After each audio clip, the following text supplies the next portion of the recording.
Free Spirit Press News when you get back the links in your. There you are. Yep. Hey, welcome back. Sorry about that, everybody. Leave it Yeah, to a I couple. apologize for the idiots. Sorry for the knuckleheads ruining it for a few people. Especially on uh, America's birthday. Um, Not cool. And that's got to be like the the very first It's the stream first that time you. I've ever had to. It's the first time I've ever had to delete a video on here. I was just gonna. I'm just going through on my social streams and trying to delete the previous one, even though the video's already been removed.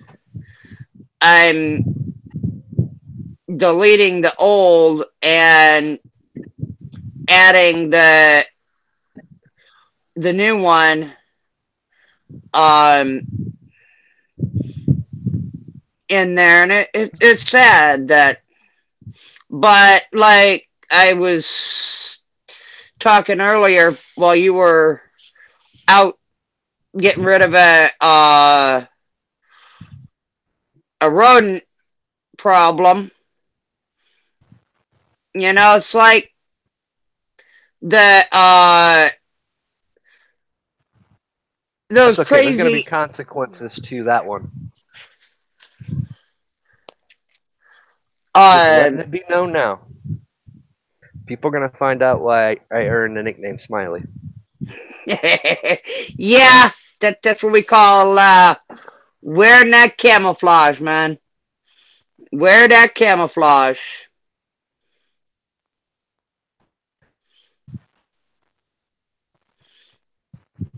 It's and that's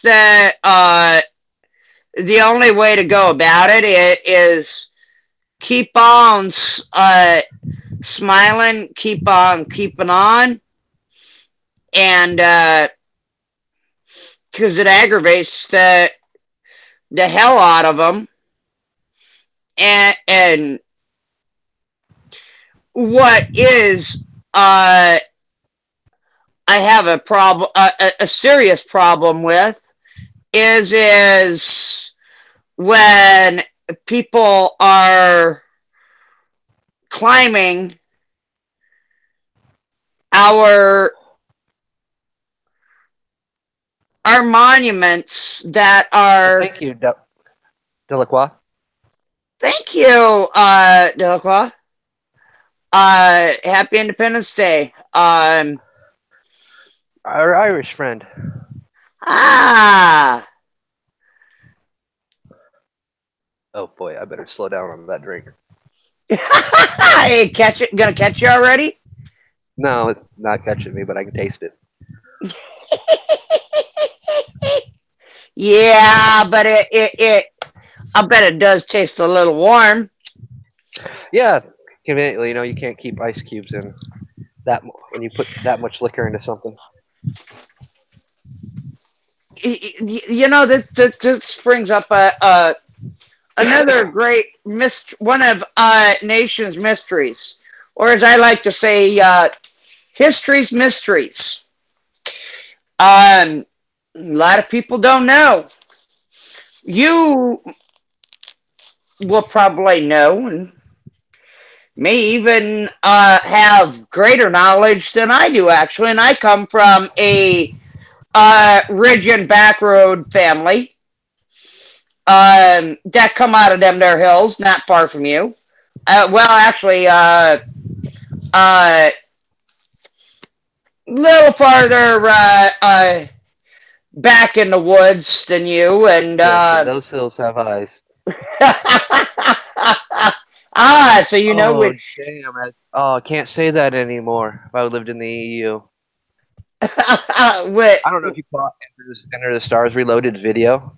So I'm gonna have to repost the links again. Oh That's what he yeah. was talking about. Now, if we say anything that could be a copyrighted term, like "whoop, there it is," which those that don't know, '90s one hit wonder. I actually can't even remember the name of the rap group. Oh, I think it was Tag Team back. I don't know. Yep, That was their theme yeah, song. yeah, it was I can't tag remember the name of team. the song. Was it Yes, Tag Team? tag team. Yep, tag team. I actually have I have the cassette and the CD. See, Um, something people aren't going to realize. My music tastes are just as diverse as my taste in everything else. I yeah, listen from classical music all the way to death metal and yeah. everything in between. I, It's just I, whatever I'm in the mood for. and mine is equally as diverse. I prefer more of a raw street sound, but I do like everything from uh 12th, 13th century um up to deathcore, and pretty much everything in between.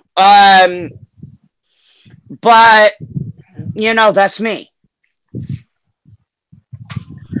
But now they're gonna say so. You say something you might not even know it's from a song or a movie or something. Now they can use that to give us a community strike, further censor us. And, First, I got to figure out. that's that EU BS policy.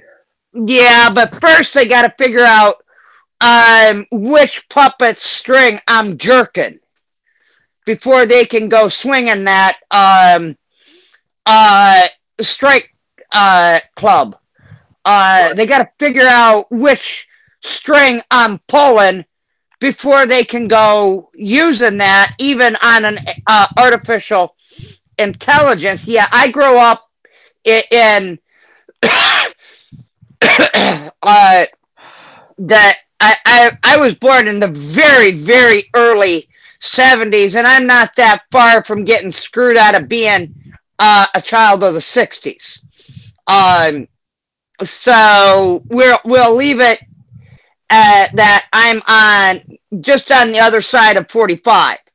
Um, and I experienced everything that the 80s were about. 80s, And 90s. yep.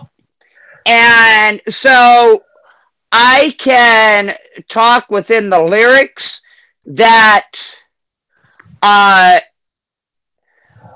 whether they were um, because after X number of years, they do go into Creative Commons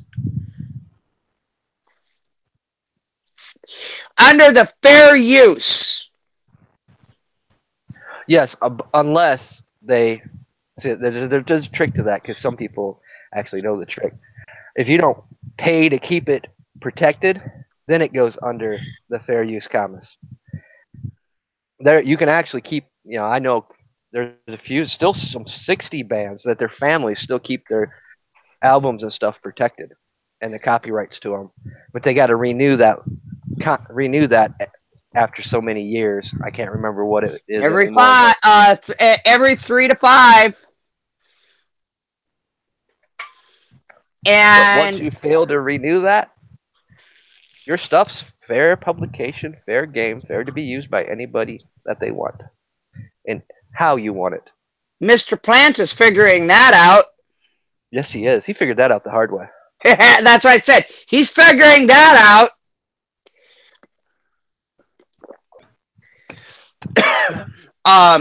And for those people that were expecting an open night, an open call-in night show, we do apologize because a few idiots early in version 2.0. Nice. Um, Delacroix actually posted it in the chat. He's actually very right. yeah, For those that don't know about the legal jargon that we was talking about. yep. Yeah. including the etcetras, because yeah, it's you gotta make sure you read the fine print these days. But if you can make inferences, but they have to be as long as they're not defaming, derogatory, and or can be derived as condescending in any way, then because literally we grew up in an era, Drew, that literally everything a song was made out of. Wait, I'm not that old. You're yes. you're late 70s. You're I don't even remember the 70s.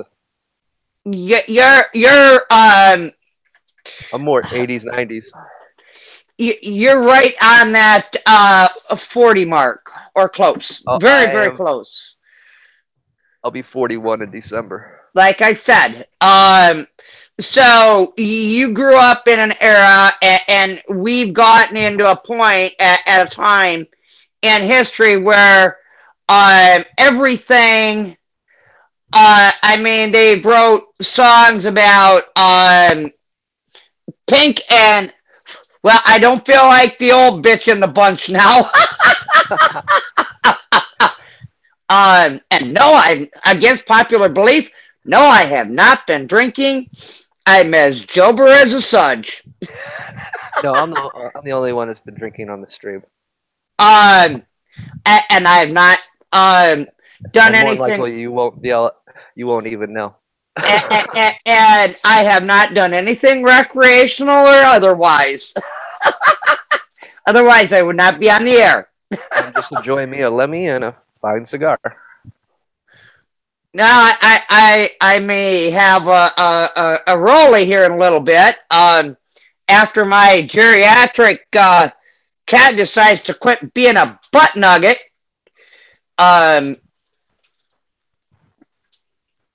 But you know, we grew up in a time and an era where they wrote songs about everything. Coming out of the 60s and going into the 70s and then into the 80s.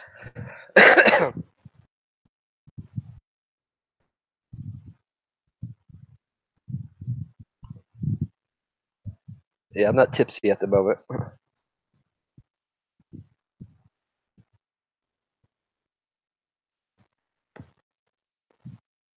But it does sound like somebody's Bluetooth cut out.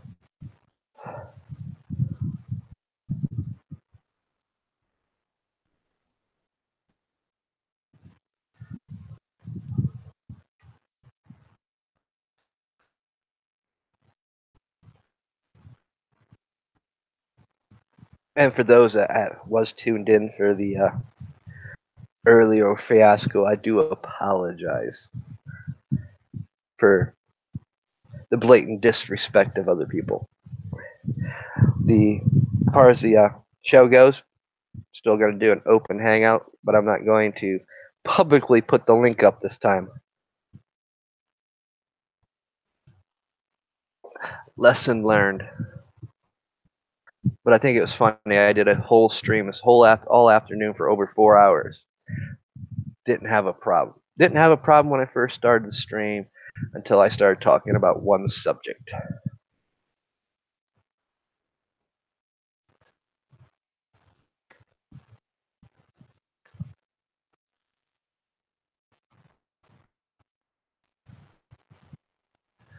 Well, music has been a powerful weapon throughout the centuries. We can go back in history to the days of the bards, the court jesters. You know, people get caught up in the conspiracy of the G note or the Masonic G symbol, and they don't realize the actual power of the actual G note.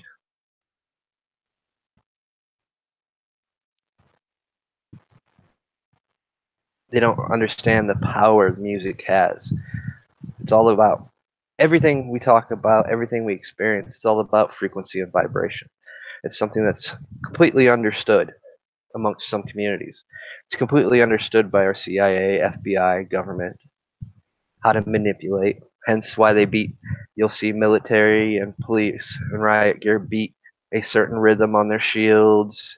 It's why when people protest, they'll get into that sing-song chant.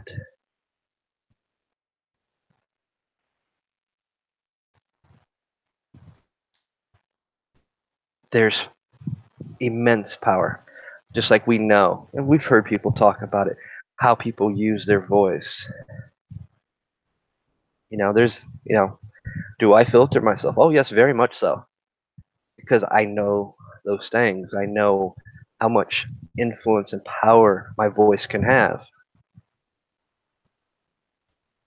And those are the things I don't ever want to come out. I don't want that because I want people to have their own opinions, their own views, free of manipulation, free of any influence. Because that's what it's supposed to be about. It's supposed to be everybody learning things and experience things. It's supposed to be about freedom, free will, and free choice. The very things that we're celebrating today.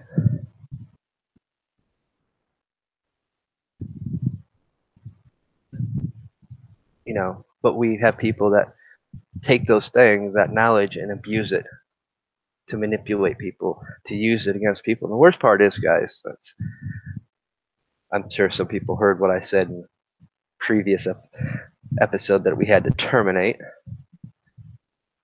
Oh, because a few idiots wanted to pop on, say some things, pop on with a dick pic.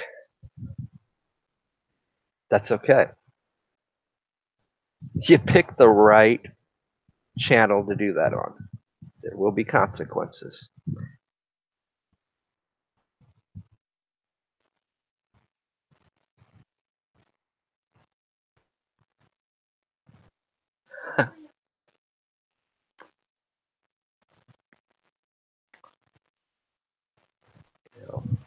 I've been pretty blessed thus far not having to deal with the trolls, the headaches, the problems.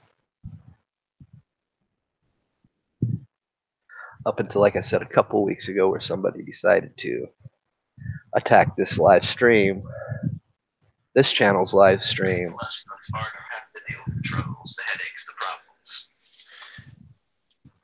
And I think I'm back. And that's where I draw the line. There's a reason I keep my channel separate. Because people aren't ready to hear some of the things from the other channel here.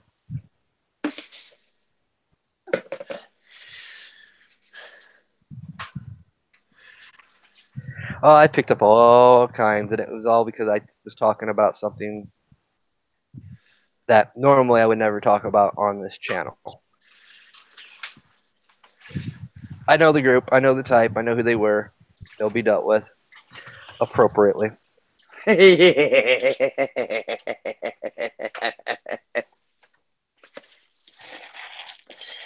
See, some people think I joke around when I say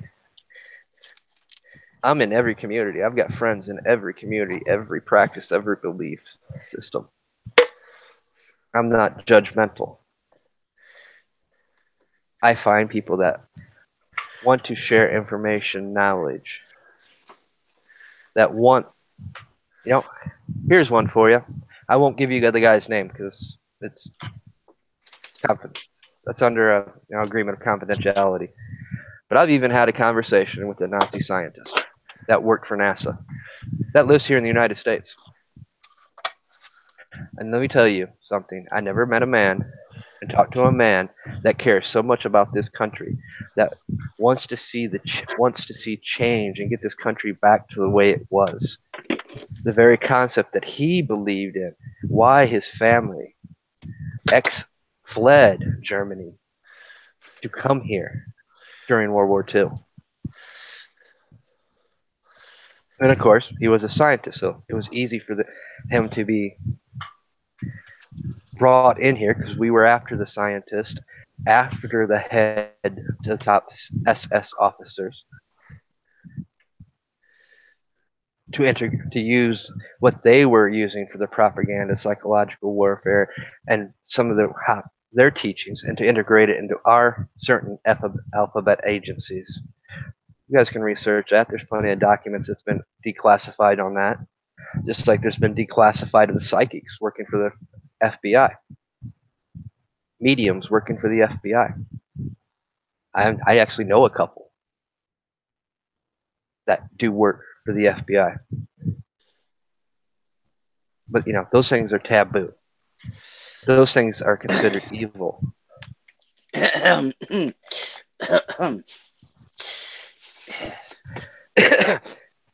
It's all because those things have been taught to you to say they are evil. It goes back to what I was, that's what pisses me off. I had to delete that. And trust me, there will be consequences to that one. I've never had to delete a video on any of my channels. I might have had to age restrict a couple, and that was out of choice because the F-bomb was flowing freely that night. And, I like to be respectful to people. I try to keep it out of there, since I do have a very huge vocabulary when I choose to use it.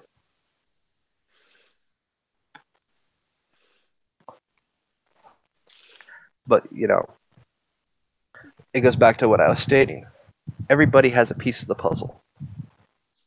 They don't want us to start putting those pieces together and seeing the whole story, seeing the deception, the control, the manipulation. That's what it boils down to.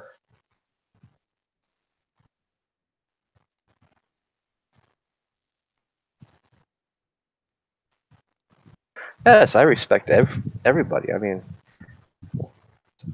I know I was going to bump heads with a few people today. I see that I'm actually going to be bumping heads with Dabu, but it happens, And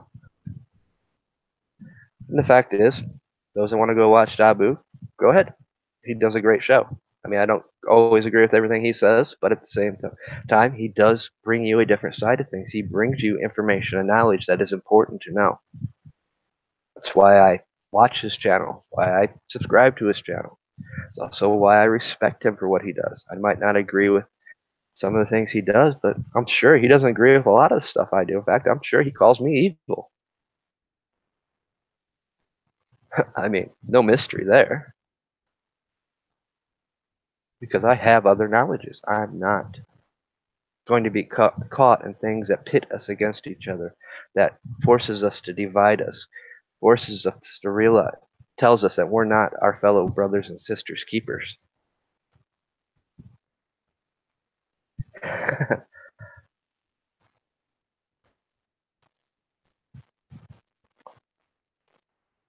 We are all connected.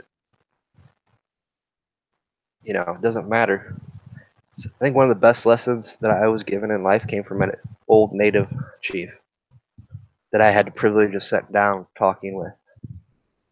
And he kind of helped put things in perspective for me when it comes to religion. There's many religions out there. There's many names of gods, goddesses, but we all worship the same God. We just call him or her by different names. In all reality, we are all worshiping the same God. And I do agree with Dabu and Enter the Stars on one aspect too. I also believe there's a heaven, there's a hell, so therefore there is a Satan. Now I might have a little different belief in that, but I know that there's people that do worship that. In fact, they were actually worshiping the fallen ones, which kind of probably triggered some of the other problems we had in the earlier one when we brought up the Nephilim and the Native Americans. That's important history that's been almost eradicated. That's almost lost to history because our Native American population is in the greatest decline than it's ever been. See, many histories are passed down by word of mouth. That's the other side of history that the conquerors don't write and put in the history. See, I'm not stupid. I understand that there's many forms of history. There is his story written by the conqueror. Then there's the people's story, the one that's passed down from family to generation through generation, that tells the other side of the story, those that were conquered.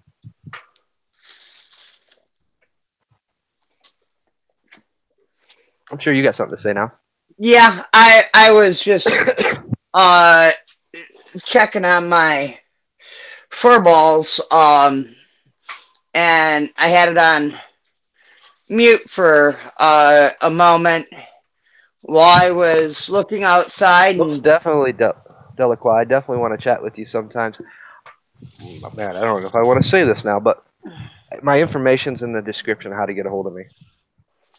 You'll find exactly what I'm referring to. But then again, my email's in the description, my personal email that I use for this channel, so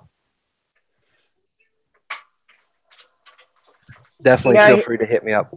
yeah, he Delqua, you'd be a good one to have on the broadcast some night, because you got a very interesting viewpoint on things.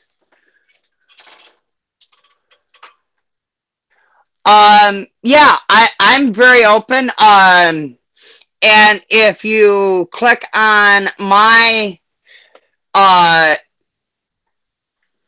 name, it'll take you to my chat or over to my page. And if you click on the about, my email is also there, and you can hit me up there.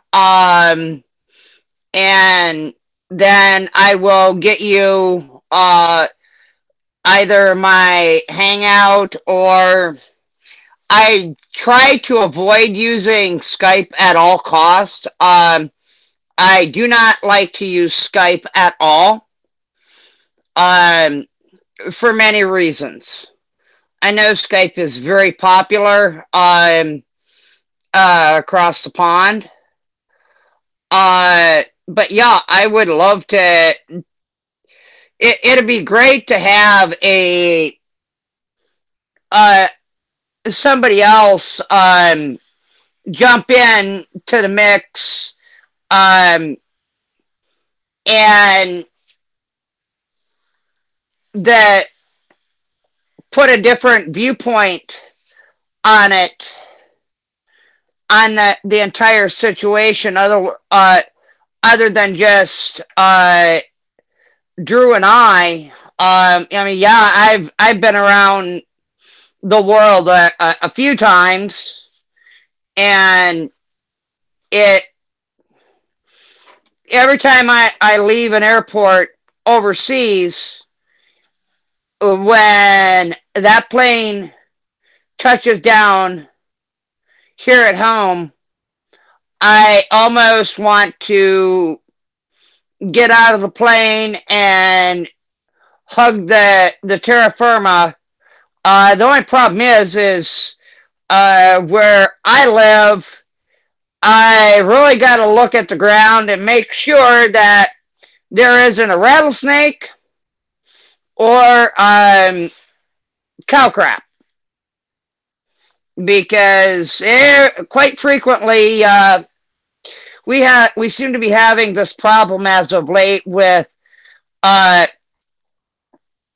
people not knowing how to keep their cattle fenced in, and I'm not sure if it's the farmer being down on his luck and not able to invest in new fencing, or he plain just don't give a rip, and he hopes that a car comes along and wipes out half his herd so he can get a huge settlement from the insurance company. I'm not real sure on which train of thought to get on with that one, but it's been happening in many areas. A lot of times when I'm on, you'll hear my radio in the background on, and usually it's the same people 3, 4 times a night. They got cattle out, and my cat Maisie is trying to steal the show now.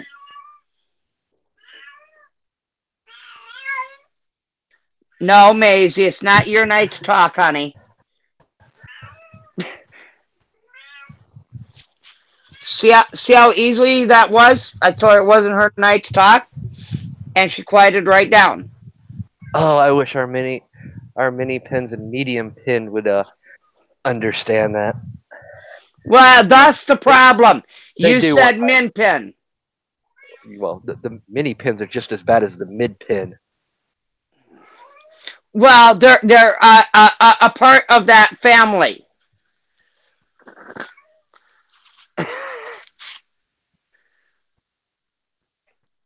Apparently, they have a lot to say, and they never want to shut up.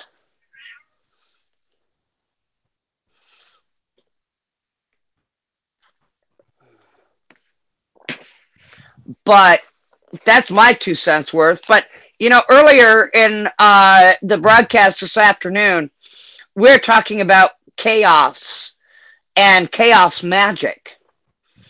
And what did we see tonight? Exactly that.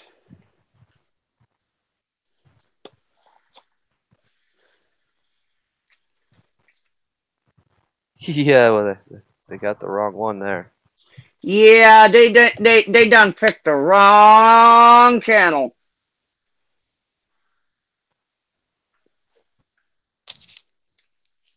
But it's wow, you're glitching real bad. About every 2 seconds, your sons and daughters a Liberty logo wants to pop up. Really?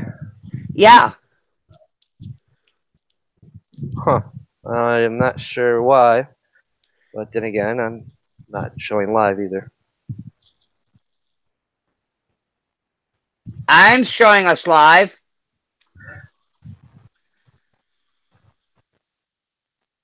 I got it, Deluc. Well, I actually already took care of it and sent you a link if you want to join us in the Hangouts. Yes, we're still doing an open Hangouts, guys. It's just you're gonna have to direct message me. Yep, Yeah. jump through hoops to get the link. No problem giving it out, but I'm just not going to give it out to somebody I don't know right now. Not going to have a repeat of what happened in the part 2. Exactly.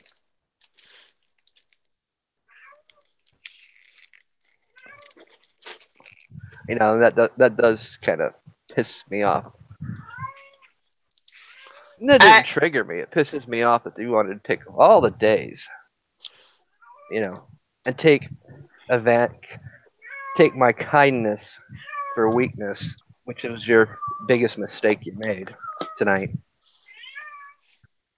Because it doesn't work that way. But I have plenty of tools at my disposal. And I know how to properly word things. Since you wanted to take advantage of my kindness, I have no problem letting you deal with some angels.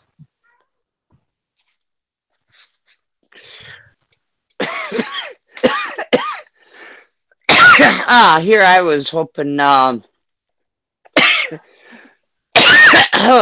Oh man, that one went down the wrong tube. Here I was hoping you were gonna say something a little bit. It's. Oh, well, I didn't state what angelic hierarchy I'll be using.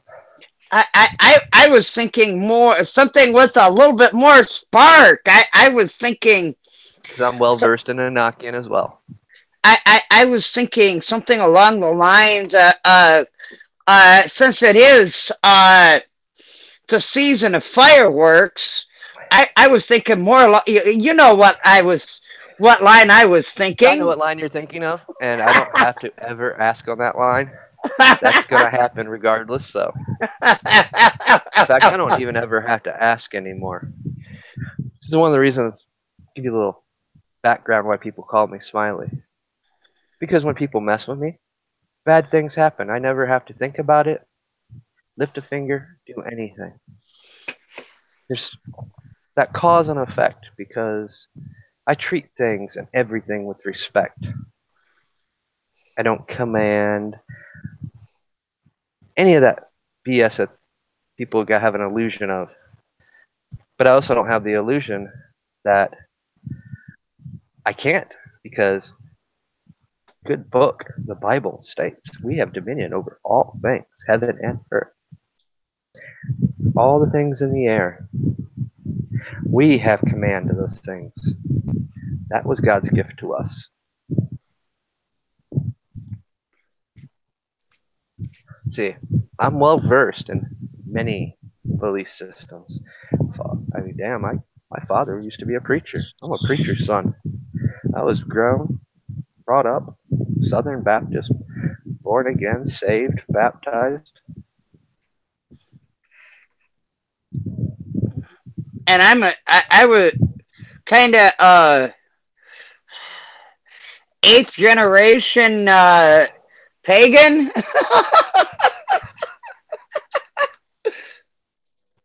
That is extraordinarily well versed.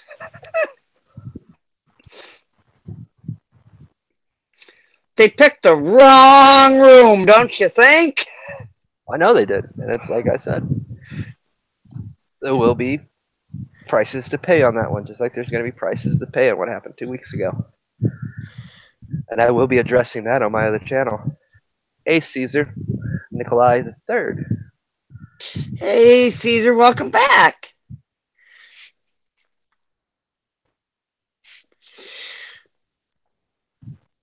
You see, guys, like I said, I don't give power to labels because I understand it. I understand what a label is. I understand the teachings behind it, how they are used to control, manipulate, influence. We have control over the things. I wasn't joking when I tell you guys how much power you guys have with your own voice. It's great to have you back in the chat room again because you guys do. You don't never have to react to violence in this day and age. You have your faith, whatever your belief system is. And I'll tell you right now, there's nothing stronger than faith. That's actually what makes it so dangerous when they try to talk about the CW word, the Civil War word. Welcome, Delacroix. Thank you for joining us. How's it going, Drew? Can you hear me, man? Yes, I can hear you just fine. Yes. Hello, Free Spirit News. Or is there anything else I can call you? You can call me Bree. All right, Bree. Hello, Bree. Nice meeting you. Nice meeting you. Welcome to the broadcast. I love the accent. I do too. That's what I said. We got to get him on. Even missed it. I'm over in Ireland here. Yeah. Let me see if I can turn on my camera. I've lost my accent over the years. Yeah, I don't have my camera plugged in. It looks like you're drinking Guinness there. No, I'm drinking Coke and way too much Jack Daniels. I didn't know there was such a thing. Hang on, I'll be back in a sec. I'll just see if I can plug in my camera, see if I can get any kind of a visual going here.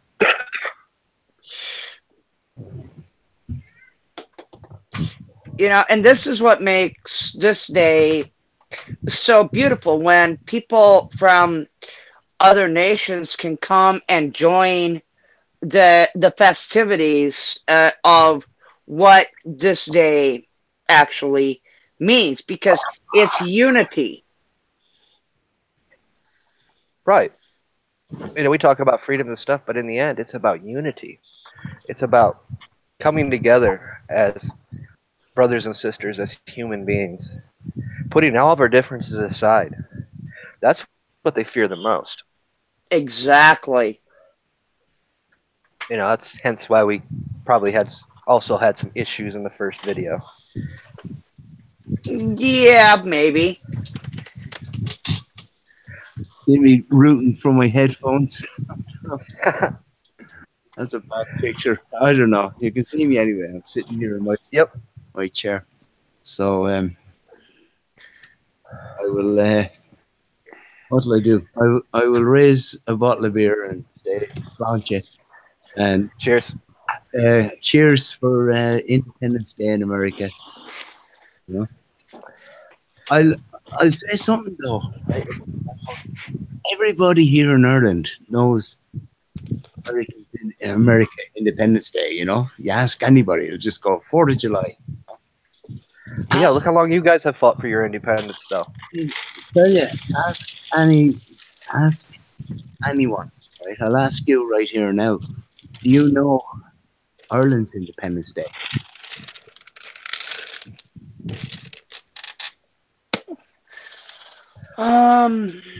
Yeah, I can see where you're saying that, Caesar. I get the same. No, honestly, I get the same answer from most people over here when you just ask them.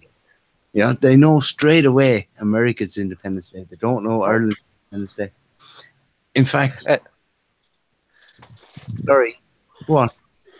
Well, that's shocking because for anybody that studied history, look how long Ireland fought for their independence. Yeah, and then when you come to that end of the how long it was, fought for their independence. When was their Independence Day officially declared? And nobody fucking knows it. Excuse the language, but it's true. It is. And do you want to know? Well, what I reckon, and it doesn't even mean this is just what I found out about it, right? But there are people over here that reckon the 21st of January, right, in 1918. They had before this, right? Just coming up to that in January, they had a plebiscite, which is like a vote, right? What do you call it? It's like where everybody gets together and votes, right? It's called a plebiscite, but there's other words for it. You know what I mean? And between north and south of Ireland, this was like the whole 32 counties. This was before any partition or before any of the troubles and all that. And you know that there was a 98% return. And Ireland was declared a sovereign republic. Now, both of them are so important, a sovereign and republic. It wasn't just a democracy or well, that's what they call us now, but we were a sovereign republic. And you know that lasted for 4 years, well, 3 years. And then, of course, the machinations of the powers that be brought about the Civil War, and the whole thing went down the sewers. And we've been dealing with that ever since. So Ireland was sovereign. Ireland was also a republic for at least 4 years, not even the full 4 years. And it shouldn't. People shouldn't have to. Even in the early 1900s, and even especially in today, we should not be having to fight for independence. It should be a given. It internationally, no matter what, and if people don't like it, well, then they should maybe think about going to a communist country. But that's the problem when there's too many people that they're so used to uh, the old way, the old line of thought, that old mentality of doing things that never worked before in the past. So why go back to it to begin with if it didn't work? It doesn't make sense. Well, yeah, but at the same time, where we are now is making a lot less sense, you know. Yeah. Um, I'm just telling you what I was told and what I tend to believe it. It's like because feck, if you got me going, don't get me going on the different things, because there's so much crap out there and there's so much deceit and whatever. But I just take that as it's within living memory, if not for me, but for my parents and my grandparents, and there was a kind of a switcheroo pulled on the Irish people even then. Most people, when they think of Ireland, they think of Guinness, they think of fucking leprechauns, and they think of the welcoming people, and we are a welcoming people. You know what I mean? The tourism and all that. It's a beautiful country. I live here. I think it's It, beautiful. it is a very beautiful country. Yes, Yeah, it is. yeah. And I also had On my bucket list. is it a privilege or whatever it is? I thought it was a privilege, but I also had the privilege of living in America, right? But I was very young at the time. It was my formative years. I was only over there between the age of 3 and 11, you know. And if things were different, I probably would have been still there, if you know what I mean, But my dad emigrated over to America in the 60s, and he got himself a job and whatever, and then we moved over, in 67. Right, I was 3 at the time, so I was in New York. I lived in the Bronx, would you believe, from 67 until 73. Uh, uh, you were over here a year before um, I came into this world. Mm-hmm. But the Bronx back then versus what they are today, it's, I was talking to somebody the other day Mm-hmm. that they've lived in many different countries and they've come back here for whatever reason, and America not being their first nation, but they spent a lot of their childhood here, and they chose to, after they became an adult, they chose to come back here legally. Yeah. And go through all the legal ramifications of that. Yeah. And the problem is that when you look at everything and you lay everything out, Yeah. there's the only differences between here and many other countries. Mm-hmm. Yeah, some countries have we're about the only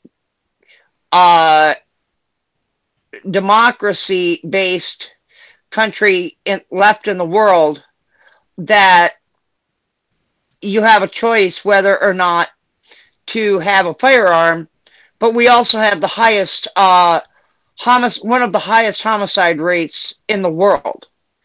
Next to Actually, no, we do not. No, I think I Nicaragua.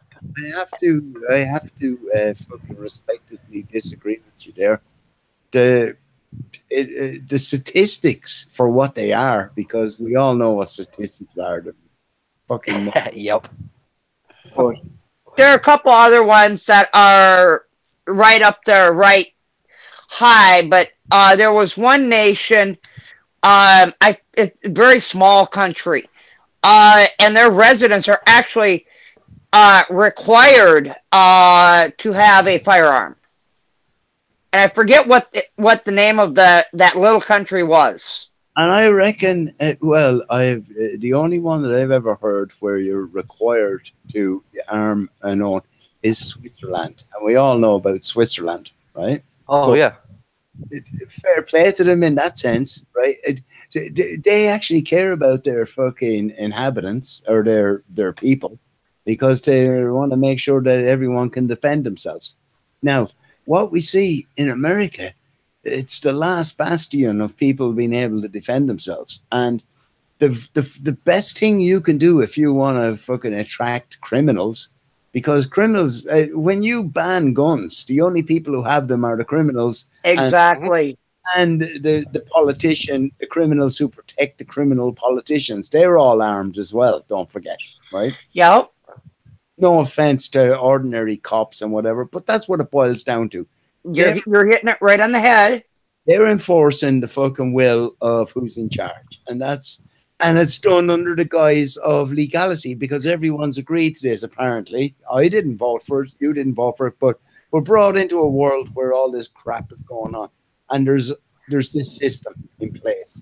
So, and we get to see it then, and then we get to articulate.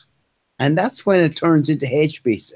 We seem to be on the cusp of an amazing time where we're given this thing called the internet, which was already developed by the military industrial complex. It was nothing to do with, and it was just given out there. And we're here and we're able to talk. God, I love this man. I know. Honestly, I'm just saying from my heart. That's all. And I think that's we are doing it.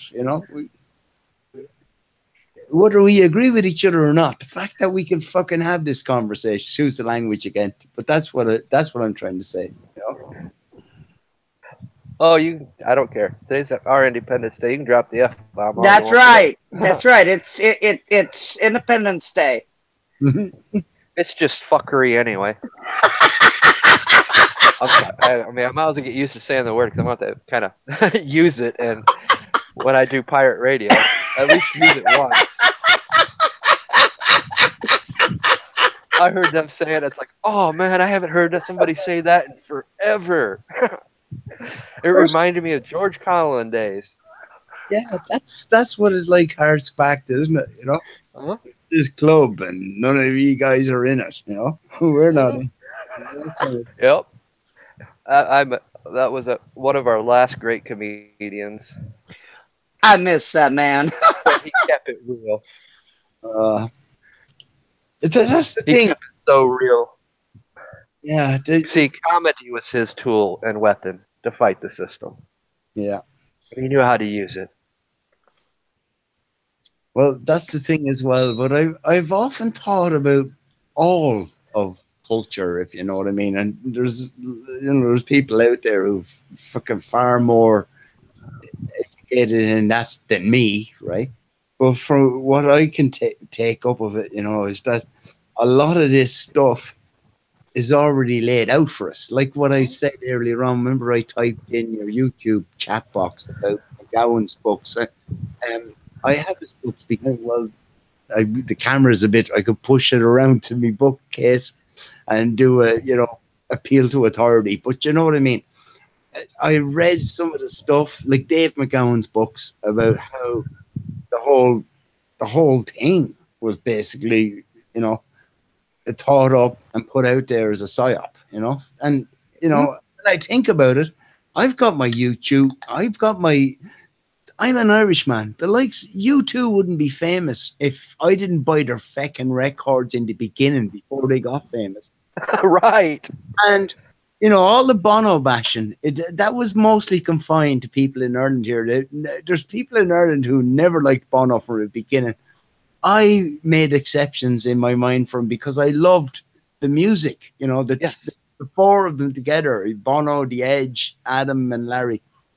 But I'm not stupid enough to also see that somewhere along the line, I refer to U2 as their earlier stuff, pre-Masonic U2, and then post-Masonic U2, where they got fucking molded or whatever. Something went on, but now they're still famous, and they're putting albums on people's iPhones, and people don't even want it. That's, you know what I mean? That's like, it goes exponential beyond what you would, if you were someone who wanted to become a famous musician, and all of a sudden you're up in that kind of heights or limelight or whatever.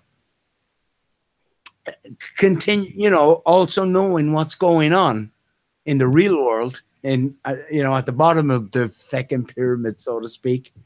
You know, it's disappointing, but at the same time, there's times when I, you know, still will, you know, take up my guitar and play I Will Follow or Pride or something like that, because if they weren't good in the beginning, none of us would have bought into it in the first place. You know, and I'm not just bashing on U2, but like, that's just an example of the music in general of what we've been brought up with, you know, like, Right. You know, so that's another example of, you know, the things that are going on around us, you know, that changed as we were growing up, you know. You're going, what the hell? What? I don't remember voting for that. What the fuck? This? Right. And that's the thing here in America that we see, but we don't see. All the laws that are put into legislation every day that we don't pay attention because we're so caught up in trending stuff. The very law, next thing we know, what do you mean I broke a law? When would that ever become law? It's like, it's there because we don't pay attention. We're so caught up in the trending stuff. It's bad because it's a form of distraction, because they want you distracted. So if you're only paying attention at the state level, you're missing what's happening at the federal level. Yeah. And then you realize, well, none of that. The law is a very descriptive fucking word in this case, because they're statutes and acts and statutes, right? They're just, someone decides to, you know, write out a law. All right, I'm going to fine you for the next, you know, I'm on your live stream, but for every fucking minute I'm on your live stream, I'm going to charge you $20. You see? Mm-hmm. And then I write it down on a piece of paper, and you'd be well within your rights to throw me out of bloody Hangout. Say, back off, right? But this is what they do. They just go, and first of all, they create a fake event. Like, they create something that's a problem. They go, and then they go, oh my God, we got to have a law against that. You know, like, the first cars didn't have fucking seatbelts, and I'm not arguing for or against seatbelts, but you know what I mean? Seatbelts were created for that, and I'd love to know who owned the company that was able to make seatbelts. You see, there's the other thing. It's like, don't forget the guy that actually owns the patent for it. Exactly. And well, that's if he survived, because normally you give in a patent, and then before you know it, Einstein owns them all. And you know. Right. Yeah, well, let's not get into Tesla debates. How much stuff was actually stolen for Tesla? Yeah. And don't get me started on the whole jet fuel turbine engines con, because that's another one that's out there. I think that's even more warranted than, like, you know, people going on about flat earth or whatever, right? Whatever you want to look out on your surroundings, that's your own business. But if they're charging you and including fuel for a flight that they don't really use the amount of fuel that they say to use, that's fraud. Yes, it is. Let's talk another fraud, Twitter. They promote themselves as a free speech platform. Well, guess what? We had, and this surprised me, really surprised me, we had somebody in a federal judge in California say, because of your mission statement of being a free speech platform, you can be sued now when you shadow ban, delete somebody for their free speech. Opened up a whole new door that people can now use, because like any great law, Once it's ruled in a courtroom, it's now on the books to be used and cited in Egg. any courtroom around the world. Yeah. My question is I wonder how long it's going to take before that's going to spell and affect and get applied to Facebook. Yeah.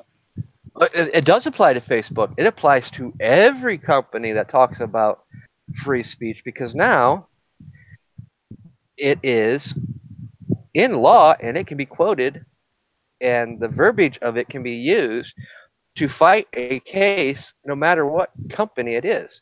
What they're going to do, they're going to go back to our favorite little subject here with the Supreme Court's ruling back in what, 2012, 2014? No, 2012, I think, where they said corporations aren't bound by the Constitution because they are not a U.S. citizen, singular. They are a group of citizens, plural, so therefore the Constitution doesn't apply to them. And it's just plain with words, man. That's what they That's do. exactly what it is. The criminal organization creates this fucking army of wordsmiths and people who will twist the language into contortionists. That's what they are. They're verbal contortionists, right? That's what these guys are. It's all play on words. We got to keep it simple. First of all, we got to fucking the first thing you got to ask these people is it civil or criminal, right? Trip them up in their own bullshit, because they've only got two answers. They can either say it's civil or it's criminal, and if they say it's criminal, you say, well, who's got the claim against me? So they got to find someone with a claim. And if they say it's civil, well, you just got to say, I recall signing no such contract. Right. Because civil is contract law, criminal is you actually caused harm to someone. So you need someone to claim that you caused harm against you. What they do, and this is what they've done, and it literally is perverted, right? But they converted the civil statutes into criminal statutes. That's what they've done. They've converted civil to criminal. And if you call them out on it, they're caught in their bullshit. They're caught out. You just say it's a civil or criminal. That's what I ever do, right? And I'm not one of these free men on the land doing it, right? I saw a lot of that stuff in the past, right? I saw and learned stuff. But I'm completely for sovereignty. Every one of us is individual sovereigns, right? We've got our own, it's a 99-man island, right? We can agree to pass codes and statutes and whatever, but if one person out of the 99 disagrees, he doesn't be penalized because of it. That's what a democrat, forget about democracy. That's 50% rules to the other 49. That's mob rule. A sovereign republic is 99 people can vote for something. They can build whatever they want to build, but the one guy who doesn't agree, he's not forfeited because of it. That's the difference. You see? You know? And that worked. And there was like Breton law in Ireland long before even common law. And law, you know, way before all this latest make-up wordies and twist people into court. Right. I mean, right now, the best lawyers are actually your businessmen. Those people that can sell their interpretation of something. Because that's what a lawyer does. They play on the words to sell their interpretation of the law. And it gets so far away from common sense. Seriously, I think everybody needs to go back and reread the book, Common Sense. Yeah. Because we've forgotten common sense. Simplicity at its finest. Simple laws that cannot be misinterpreted. You see, the scary part is that these days, what you would call what's common around us out there and take their sense, that's scary. Yeah. You know what I mean? Nowadays it is. But I do know what you mean when you say common sense. Like what I call it here in Ireland is cop on. People You either cop on or you don't cop on, you know? COP on. You know? I'd say that comes from cops copping on, you know? Cubby, move your tail. You know, Spirit, I'm actually. I can see the top of your head. You're moving. Move. There you are. I can see you there. I'm Have you got? driving my chair to get some hot coffee. Have you got it? Are you in a sore neck? My neck is permanently destroyed. I'm permanently collared. Oh, I'm sorry to hear that. I'm terribly sorry to hear that. Thanks. It's my neck it's been fractured 5 times, and I you learn like everything else. You know, it's like building a new community. You know, you learn to build, evolve, adapt, and overcome all adversity, no matter what comes your way. And sometimes it's not easy, but you learn, no matter what, to just get through. And I'm going to be doing a live stream, perhaps maybe in a few weeks. I'm not even supposed to be up in my chair. I'm supposed to be in bed. I'm not even supposed to be out of bed. Sorry, did you have an accident or? I've had several accidents, actually, but all the discs in my neck are shot all the way down into the upper spine, and they're getting ready to cut loose, as well as the vernal canals are getting choked off. I'm terribly sorry to hear that. Now, You know, I've been able to do a lot of wonderful things in life. As I just retired from emergency services, emergency medical services, and separated military, among few other job descriptions through the years. And I'm also a retired nurse. And, you know, I've got to experience a lot of things that, unless you've grown up and in a situation that affords you to be able to go and travel wherever you want to go and do whatever you want to do, my profession allowed me to be able to do that and see things that the majority of the world will never ever get to see unless you're from some of those areas. And, you know, sometimes those trips came with severe consequences. You know, jumping out of perfectly good airplanes, though as fun as it may sound, after a number of times, that's what happened. Yeah. No, it's a cumulative injuries is what happened to me.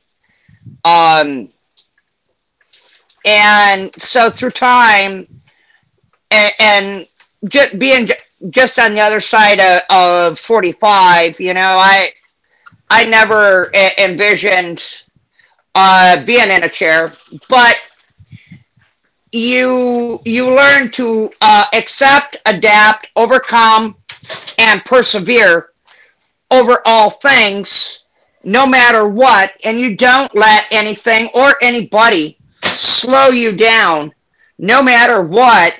And it's that positive attitude, no matter what, that will always get me through. Now, I was very fortunate to also have an uncle who was a quadriplegic as well. And a lot of the things that he told me have become very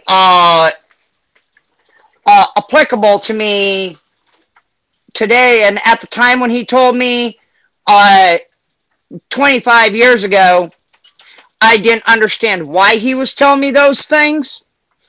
Today, I understand why.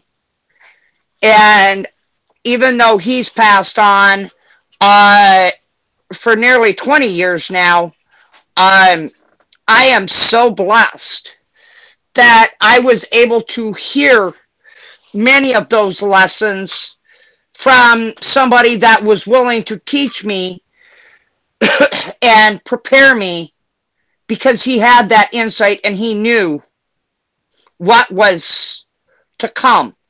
Somehow, some way, he just knew. And I was blessed. You know, I've had many accidents in life. I've survived a couple of severe spinal injuries that they told me that I was irrecoverable, and I proved them wrong. Still here. And that was because of the power of positivity and not accepting no for an answer. Yeah, that's freaking brilliant. You know that? Brilliant. You know, sometimes you just have to never give up and just keep pushing on. You know, yes, I am a live streamer, and for a lot of years I was streaming in the streets in my chair, but over the last year I've had to withdraw from doing that street journalism and that street level journalism out of personal safety. And now, because of the severity of that injury coming to full light and knowing exactly what I'm dealing with, now I have to just accept, adapt, and overcome this and understand what comes next. Much like what our forefathers did 263 years ago when they started working on the birthing project of this nation and the writing of the Constitution and the Bill of Rights and all those important historical documents. You know, they had to go through that trial and error process as well, and they didn't have any other documents to fall back on, to look at, and to build off of. They wanted to build something new and something that had never been tried before, and they wanted it to be for the people, by the people, about the people. And they wanted to keep it real.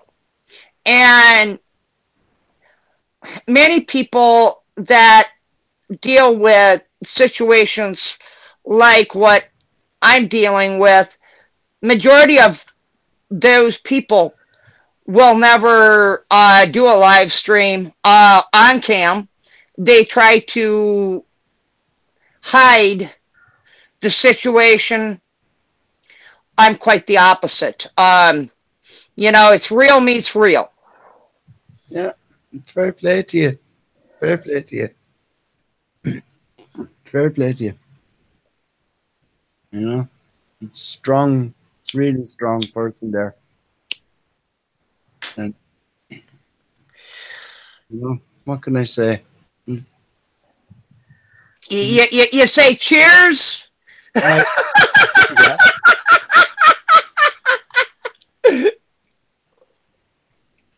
I mean, we celebrate, like I said, many things when we talk about our independence. And we're not the only country. Like Delqua has said, Ireland went through a lot Yeah. to get their freedom and independence.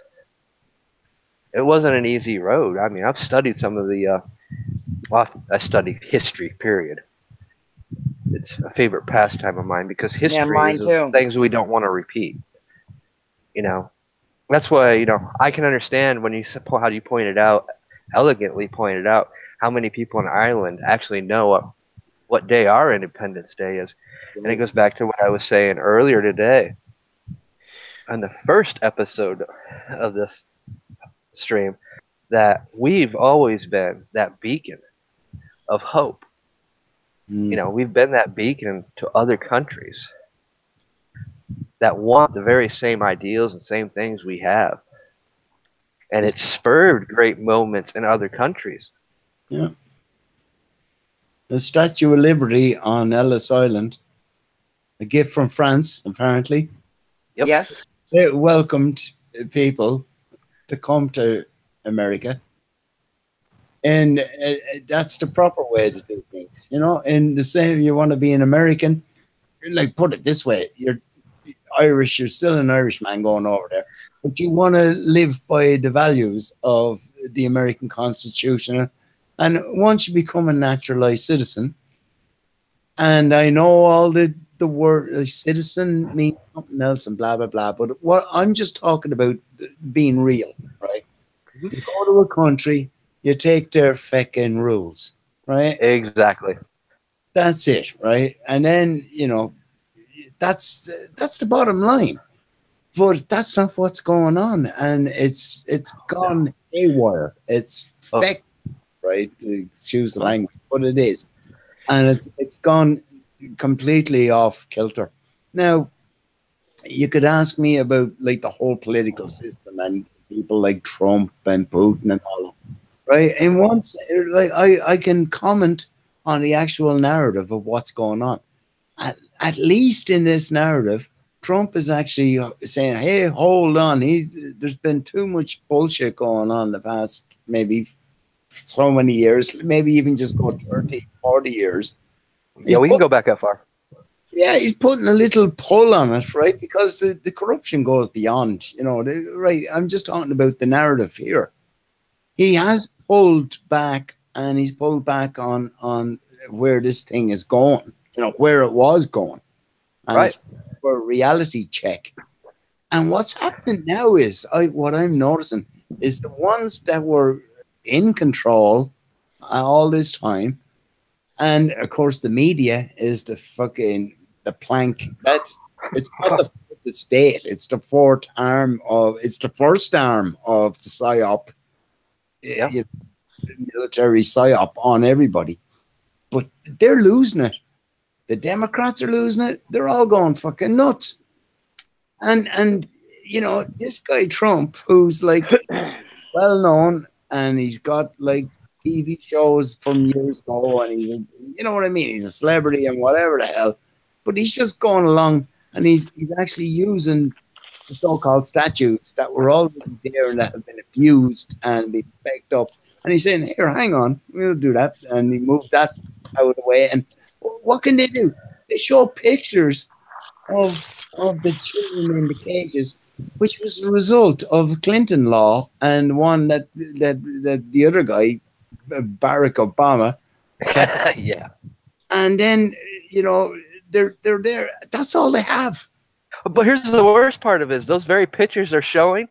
Those are the same pictures they took when Obama was in office. They weren't when Trump was in office. That's what I'm saying. But they want to blame it all on Trump. Yeah. A Clinton created law, and a Barack Obama fucking footage that we saw. And then what's the first thing your man did when he? I know it's all part of script, but what's the first thing he did? He wrote an executive order to stop that.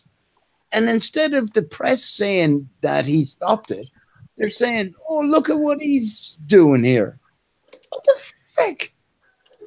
You see, there's only so much you can do as a critical thinker, anybody as a critical thinker. But if that's the level of what's coming out of the so-called, mainstream media. And the people, the ordinary people in America should be actually at this stage going, these people are nuts, But I think they are. That's the other thing I wanted to say. I think they are. Because I think there's a big runaway from the so-called democratic thing over there. Is that true, or am I making a false statement, or what? No, not at all. I think they're all, the real people, the ordinary people who were maybe putting up with even a lot of crazy shit that was going on, but at this stage now they can't take it. They're saying this is nuts. I don't know. And then Trump comes out and says, we've got more jobs and blah, blah, blah. And the economy's going up. Everyone's in, maybe actually being able to live the American life, despite all this crazy social justice warrior behavior from half of their government. This is why I like having people from other countries on. Now, this is something my dad used to say all the time, and I actually got to witness this firsthand. So I've experienced this when I lived in Brazil for a while. You see the news differently. You see the news as it really is in another country, being reported about America or another country, because it's not the rhetoric that the media keeps shoving down our throats, the lies, the deceptions. You actually get honest reporters reporting on honest things from other countries. So, and then you get to hear people like Delqua come on here and talk about the very same things that they're seeing that most Americans are being deceived on.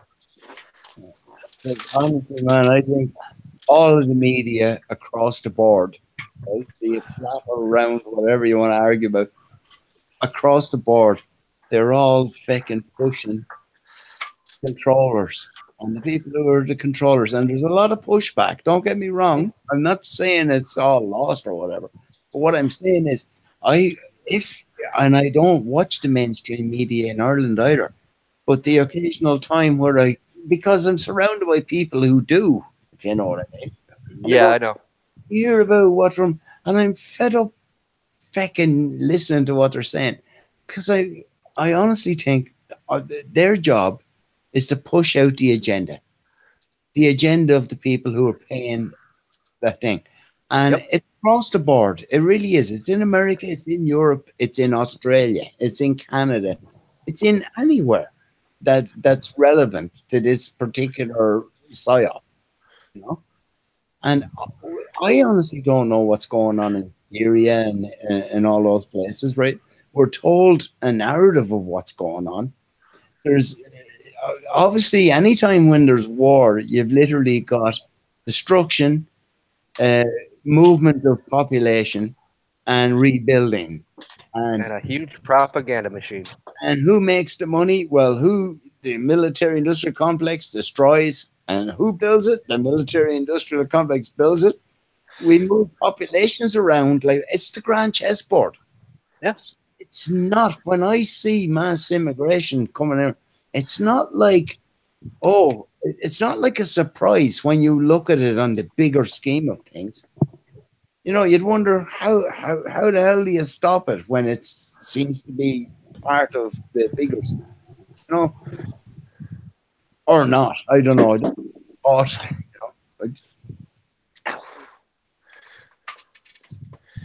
Sorry, put the tripod up. I got tired of holding the phone. It's like, it's what people don't understand about so much stuff. So much division is created by just the propaganda. Yeah. And we know it's just not happening here. It's happening all around the world. And you are very right. People that make the money isn't the soldiers that are fighting the war or the people that are living in our countries. It's the corporations. It's the industrial corporations. Yeah. I mean, history has shown us. I mean, we know what the Rockefellers. I don't like getting into those guys, and all of them. They played both sides on every war. They always do. Hmm. I mean, it's It's like, there's a guy that I listen to some of his podcasts, and when I say some of his, because he's someone who I've seen over the years, and he's also someone who would have seen me over the years going on about, pontificating about what I think is going on in the world, right? And he's called A.A. Morris is his thing, is his handle, right? And he has a talk show. Yeah, have you ever come across talk show in your journeys? He has a talk show thing, right? So he has a podcast, like, and I listen to, and most of it is how you go along and agree. I don't agree with everything he says. Like, if anybody agreed with everything you went on about, well, then you're just a robot, But it is that kind of thing that over the years, it's like it used to be years ago, paintings. That's all it was. They tell you about, say, a war in a far-flung place, and you'd be given paintings, and you'd be told about it, be written down. And like we say, history is, written by the victors. And I'd go one step further and go, well, history is written by the banker controllers who created that little scenario. Actually, that's quite true. Yeah, you see where I'm going there. But that's what I'm saying. I'm not shilling for fucking A.M. Morris, but some of his audios, it actually puts it into perspective, And if you think about it, it goes right back to that whole thing of the traveling troupe, right? A circus would come into town. And congratulations, Caesar. That kind of thing, So anyway, I don't want to go on about it and take up your hangout. Hey, cheers, Caesar. Is Caesar in the chat box, is he? Because I don't have the chat open. Yeah, he's his wife's pregnant. And he just now got the papers and found out it's a girl, which is what he wanted. Congratulations, Caesar. Congratulations, Caesar. Yeah. Wow. Congratulations, man. But try not to get too many invasive scans and shit done on your child. Don't bombard it with too much stuff. That'd just be. Damn it, that's what I forgot to talk about when I had Rob on. Yeah, we're gonna get him on for the education thing. Well, at the education thing, and I wanted to get him on to talk about vaccines. Yes. Yeah, and that was, I had some things on that topic, dealing with the medical system, the right way and the effective way to get the answers that you're seeking, rather than sometimes, lawyers and attorneys are great to have, but sometimes going with wearing that smile and that camouflage, if you will, you get a whole lot farther, and it kind of like that old saying of you get farther in life and you attract a whole lot more bears with honey than you do with lemons. Yes, there's another saying for that, but I just can't think of it at the moment. But I know where you're going with it. It's all in how you sell the topic and what you're going after, and the presentation of such before. Because if you go in with bravado and aggression, well, you may get what you ask for, but chances are you're probably going to get a whole lot of things you also didn't ask for, such as fines, fees, court costs, Yeah. your clinics and hospitals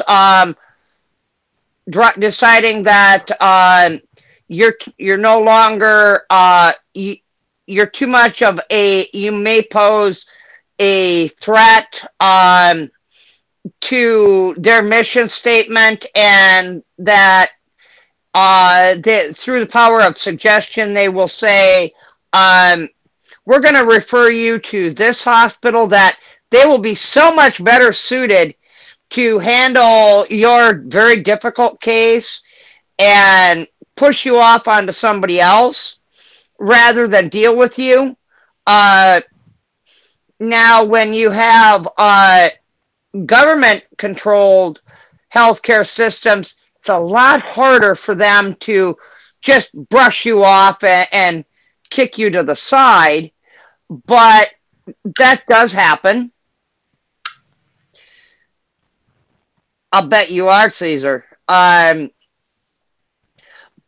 you know, sometimes you have to just use the calmness and that perseverance and be a bit coy instead of going in like a hand grenade and a 1 second delay time. You're a lot better off going in with brains and diplomacy, because then you ultimately disarm them and you exemplify that which this nation and our forefathers had in mind, because you're using diplomacy and the democracy way of talking things through with resolve, honor, integrity, and insistence, with a little bit of persistence in there as well. And Fairness. yet, Fairness. yes. Fairness. And they don't like dealing with people that are of that mindset. They don't, because you practice something that they're not accustomed to, called critical thinking. You then become a threat. Yeah. They're not used to people being assertive. That's the word, assertive. Being assertive is not being aggressive. It's just defining your right to be fucking there in that particular scenario, whatever it is. As long as you're not fucking causing, invading someone else's scenario, if you know what I mean. You know what I'm trying to say. Yep. And all right, Caesar, go ahead. Hopefully they'll let you celebrate some. Caesar, why don't you come in and have a chat? Because I'm not looking at the chat at the moment. Actually, I can fix that. I can actually. I don't know why I'm letting everybody look at my ugly mug anyway. I'm turning down my light here. I'm staying up way later than I should be. I know it's a bit dark. Can you still see me though? See if I can. I've got a little thing here that I got in Aldi years ago where you can turn down. It's like turning down the volume on the light. It makes it go a bit lower. Is that all right? You can still That's see. right. I'm not. Yep. That's cool, because the light here was just too bright, And I normally should be in bed now. It's actually 2:22 in the morning here in Ireland. Oh Lord! In the AM. 22 minutes past 2 in the AM. Yeah, it's 9:22 p.m. here on the East Coast. Okay, so I truly am as my father used to say, I'm always an hour behind everything. And in the case of you, Delacroix, I'm about 7 hours. 6, 7 hours behind you. I better pick up the pace a little bit. Yeah, you have a separate personal hour. Well, we'll have to coordinate our hours so we can have it at some time, like you said. Yeah, we'll have to do like what would be a midday show for us, so that it's early evening for you, and make it so that it's um, easy for those on the eastern side of the world to catch the broadcast, rather than having to worry about catching the replay later. Well, then, if I did that, like over here at the moment, right, we're still in the middle of summer and the sunset doesn't come around until nearly 10 o'clock at night. So, Whoa. by the oh, yeah, it's fucking brilliant, you know. We're in, 53 degrees north, whatever that's supposed to mean. But what I'd say then is if I was like, I'd be in a good position then, like after that, right, after getting me, me supper and whatever, say about like 11:30 or maybe midnight my time, which if you go back 5 hours, if it's Eastern time, it would be about 7 o'clock or 8 o'clock Eastern time. Yeah. 1 o'clock my time. And I'd be okay to do that, for a couple of hours, And 3 hours. Yeah, a couple hours. Yeah, I'm notorious for very long streams. Yeah, we 3 earlier hours. to, 3. That's a short. That's an average for us. Yeah. What I'm saying is, you probably end up twisting my arm. Like I was going to bed about an hour ago. Remember in the chat when I was typing to you, I remember chatting here to you guys. It's all right. I can still fucking get up in the morning. But what I'm saying is, if we wanted to organize one where, if I could start like 12 o'clock my time. So if you go back, how many hours? 5 hours East Coast. Right, so that's 12, 11, 10, 9, 8, 7. So 7 o'clock your time. Would that be enough for your East Coast people? Yeah. That'd actually be perfect even for our West Coast people that tune in. Yeah. Yeah. And then we can, like, I'll put it this way, I'll leave it open-ended. If you want to do 8 hours, we'll do feckin' 8 hours, but I'll be... I've been known to do 8-hour streams. I haven't done one lately, but I was pushing the 5-hour mark earlier today. I'll pull out my guitar and play a few songs in the middle of it as well, I mean, I don't mind that. That's what Sons and Daughters of Liberty is supposed to be about. It's supposed to be about everything, just not politics, the negative stuff. It's supposed to be bringing people together in unity, talking about things, and sharing our experiences in life, because that experience is what bases our wisdom. We were young, dumb, stumped. Once we made all kinds of mistakes. We've learned from them. We've grown. Well, some of us have learned from those mistakes. I'm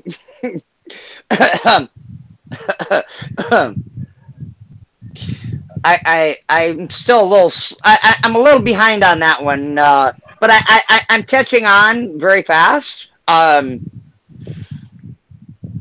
know that I can't hang out a whole lot longer because I pushed the issue way too hard earlier in the day, way beyond what I needed to or should have. So I'm going to have to, here in a little bit, I'm going to have to pull a disappearing act and at least lay down, because it otherwise I have a horrific day tomorrow. Oh, great. Have you got an hospital appointment or something? I have 5 appointments that start at 11, and my schedule doesn't free up until after 4 o'clock tomorrow afternoon. I've Okay. got people coming constant from after 11 o'clock tomorrow morning. And it's going to be a madhouse here.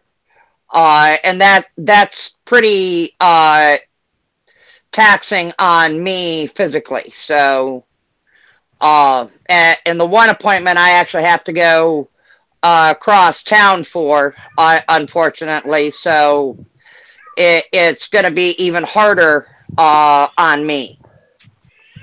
Oh, well, the best of luck to you in your journey tomorrow. And We'll definitely have to do this again. sorry, I got a cough here. Smoking too much. Yeah, we're all Yeah. three smokers here, so smoker's cough. It goes without say. And I'm Welcome back, definitely smoking Caesar. a little bit.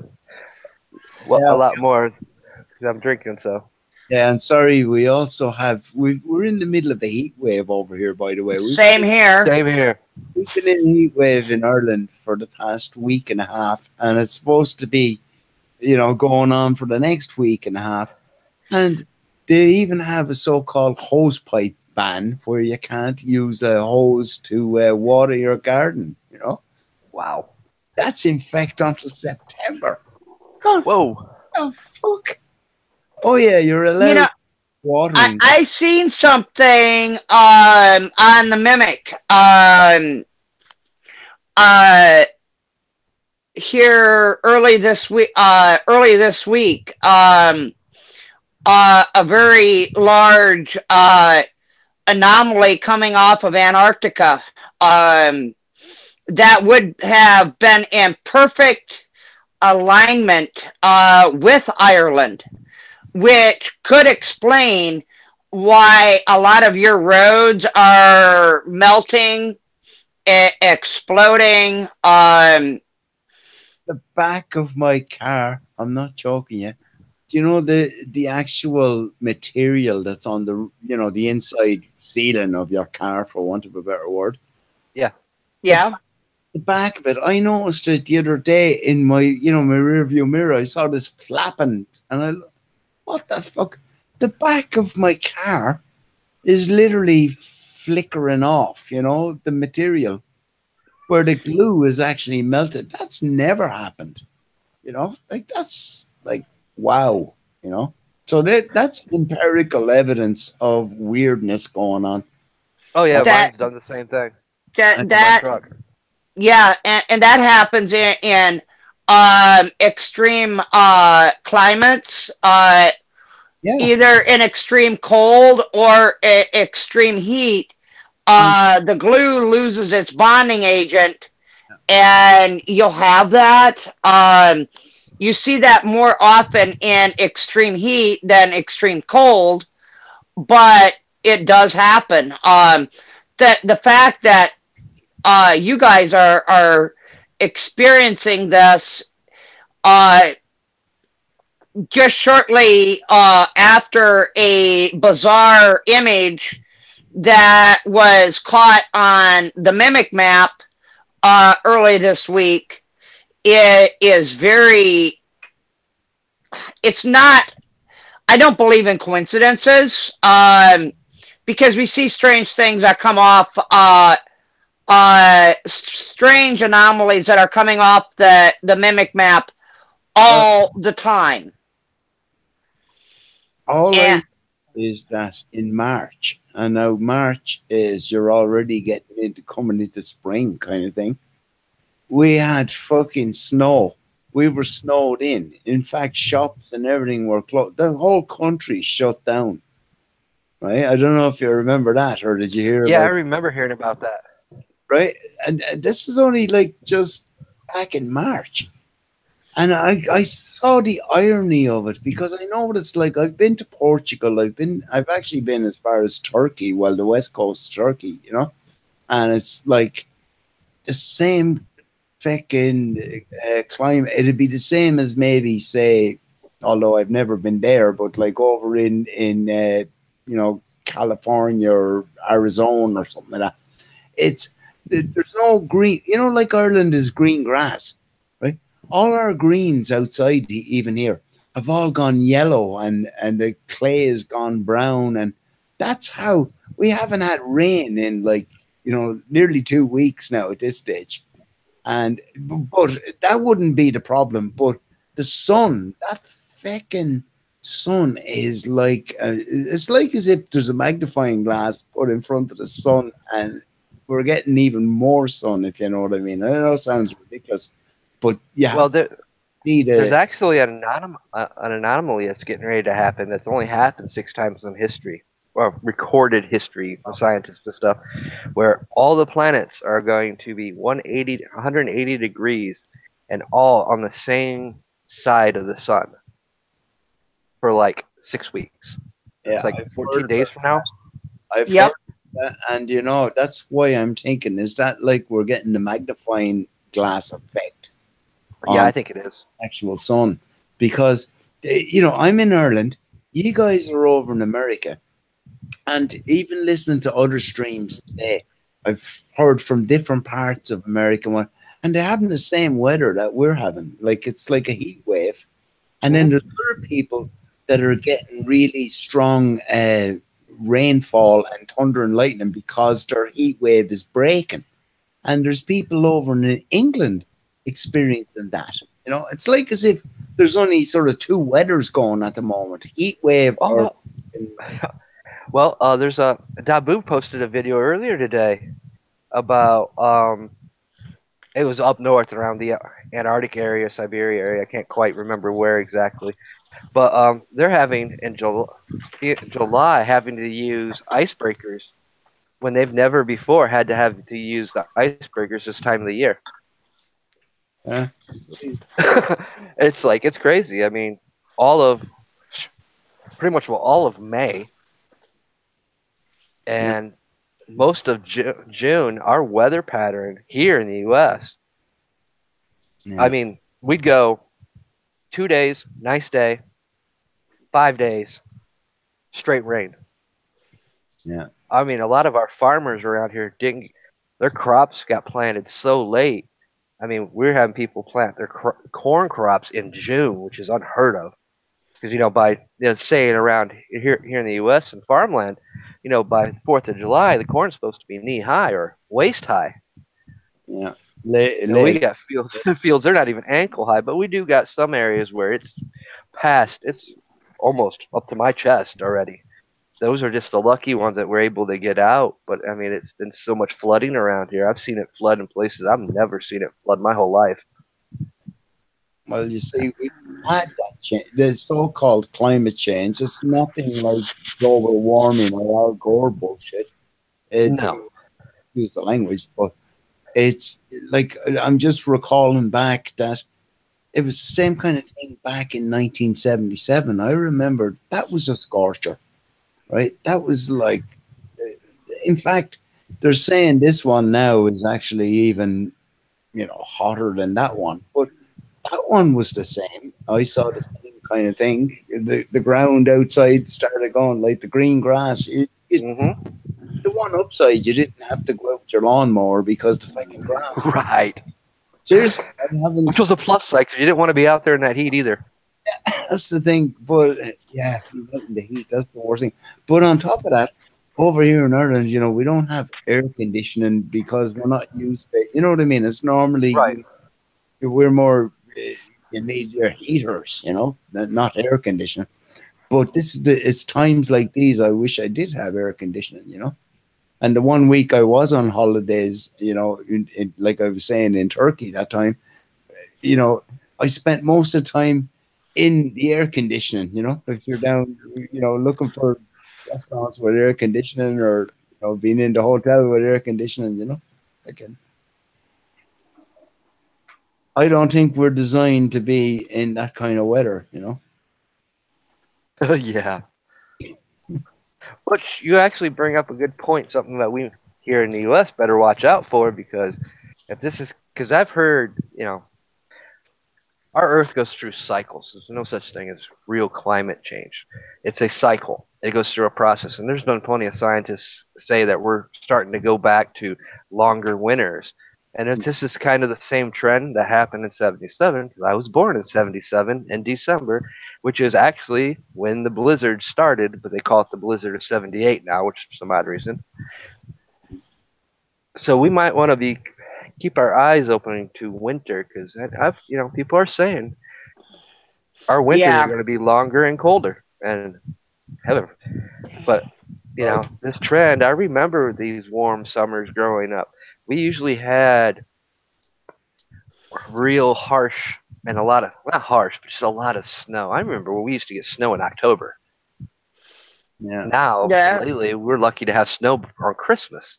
Well, we've had snow in May over here in Ireland, and that's not Oh, too yeah. far either. And then, of course, with the March blizzard, so to speak, where that literally shut the country down. You know what I mean? Where they're not used to it. They don't have the infrastructure to cope with it, and it's so easy to just like that. It just happened. And I think it's kind of like we barely have the likes of Al Gore and all his nonsense, right? The point, the bottom line is that I think is that nobody knows, you know, like you're saying about the cycles. Well, what I'm saying is that the ordinary people don't know, and then when it goes Right. up political level, they don't know either. They're taking guesses, and then they're trying to make money out of it and control and use it for their agendas. Oh, yeah. I mean, you have one group of scientists that say this, and another group of scientists say the opposite. All you gotta do is follow the money. Yeah, and while at the same time the reality still goes on. So, like in my lifetime, things seem to be pretty normal in a temperate climate like Ireland. It's never too hot, it's never too cold, and Right. right? It's always raining, right? Then that's that's why it's so green over here. But then you get like the extremes, it's snowing in bloody March and blizzard, and then you get what we're having now, heat waves. So we've got like Spain weather or Portugal weather now. You know what I mean? And Right. and it's just drying up the place, and it's it happens, But what I'm saying is, it might take in between 20 years or whatever, but it is within living memory of extremes. That's Yes. that's all I'm trying to say. Yeah. Oh, So I've always agreed on that one. I've said that my whole life. I hear people, the people get in that debate about manipulating the weather. Well, it's been happening since every culture. Look at every culture's history. The Native Americans, the Aztecs, Incas, Mayas, the wise men, shamans. They all knew how to control the weather. Look at China. They've knew how to control the weather predating. I'm sorry for laughing, but I'm thinking of when they actually did that. They stopped the rain allegedly for Paul McCartney concert in China. They did it for the Olympics. And the Olympics as well. That's why I started laughing when because there's a thing about like you can seed clouds, so you can make rain when you want it, and then there's also the other thing of heating up the ionosphere, so you can have portable. So yeah, that's totally conceivable. That's not like a conspiracy theory. That's like there's actually a document out there from the United States Air Force called "Owning the Weather" by 2025. Yeah, that's actually there's a UN agenda about that one. Yeah, it's called owning the weather, a force multiplier by 2025 or something. And my comment, even a few years back, and we're in 2018 now, I think that's one thing that they did get ahead of their goal of 2025 because they've got their generators. I know all we ever got to see was photographs of that place up in what do you call it? You know the one I'm talking about, the Harp. harp. Yeah, that HAARP. I, Yep. I still have that movie, Harps, Angels Don't Play Harps, or whatever that. You remember that? Right. I've got them all, and Cliff O'Carnicum, and I listened to Rents for years about all that as well. And I know about all the different trips. And in fact, if you look at my YouTube channel, that's the first videos I started posting were like slideshows of taking photographs right outside my home here, still in the same place, of chemtrails, and I was warning everybody about the whole thing. Right. Fast forward to now, and I'm still, even at this stage, I see there's obviously something going on up there. I've changed my opinion about a lot of things since then. Right? I'm not. I don't know what people like yourselves are into Alex Jones or what. I don't know what you're into in that sense. But like I've written off all of that stuff a long time ago. Oh Oh, man, good, because you don't want to get me started on that on Alex Yeah, Jones. we don't want to. There's very few yeah, names that we don't. you're on my Uh, channel. That's weird. But so you can see how my despondency over the years went from there's stuff there there's info, there's even some movies that I thought were like they're giving us the info in them, and I'd put them up and Drew, grant. drop his I've even link done yeah, I've in even the chat. done live streams before. In fact, there's live streams there of the snow in March. There's a couple of live streams that I did there where I just literally stuck my camera that you're looking at me now. I just put it out the window Be here right back. into my garden, and you could see the snow and all that. And like I was chatting with different people, or I was playing some music or whatever, just having a laugh and whatever. But always, at the back of it all, it still comes back to the nonsense that we're being dealt with over the years. The craziness, and trying to get back to just getting back to being normal, in life. Exactly. Yeah. I'm And gonna drop your.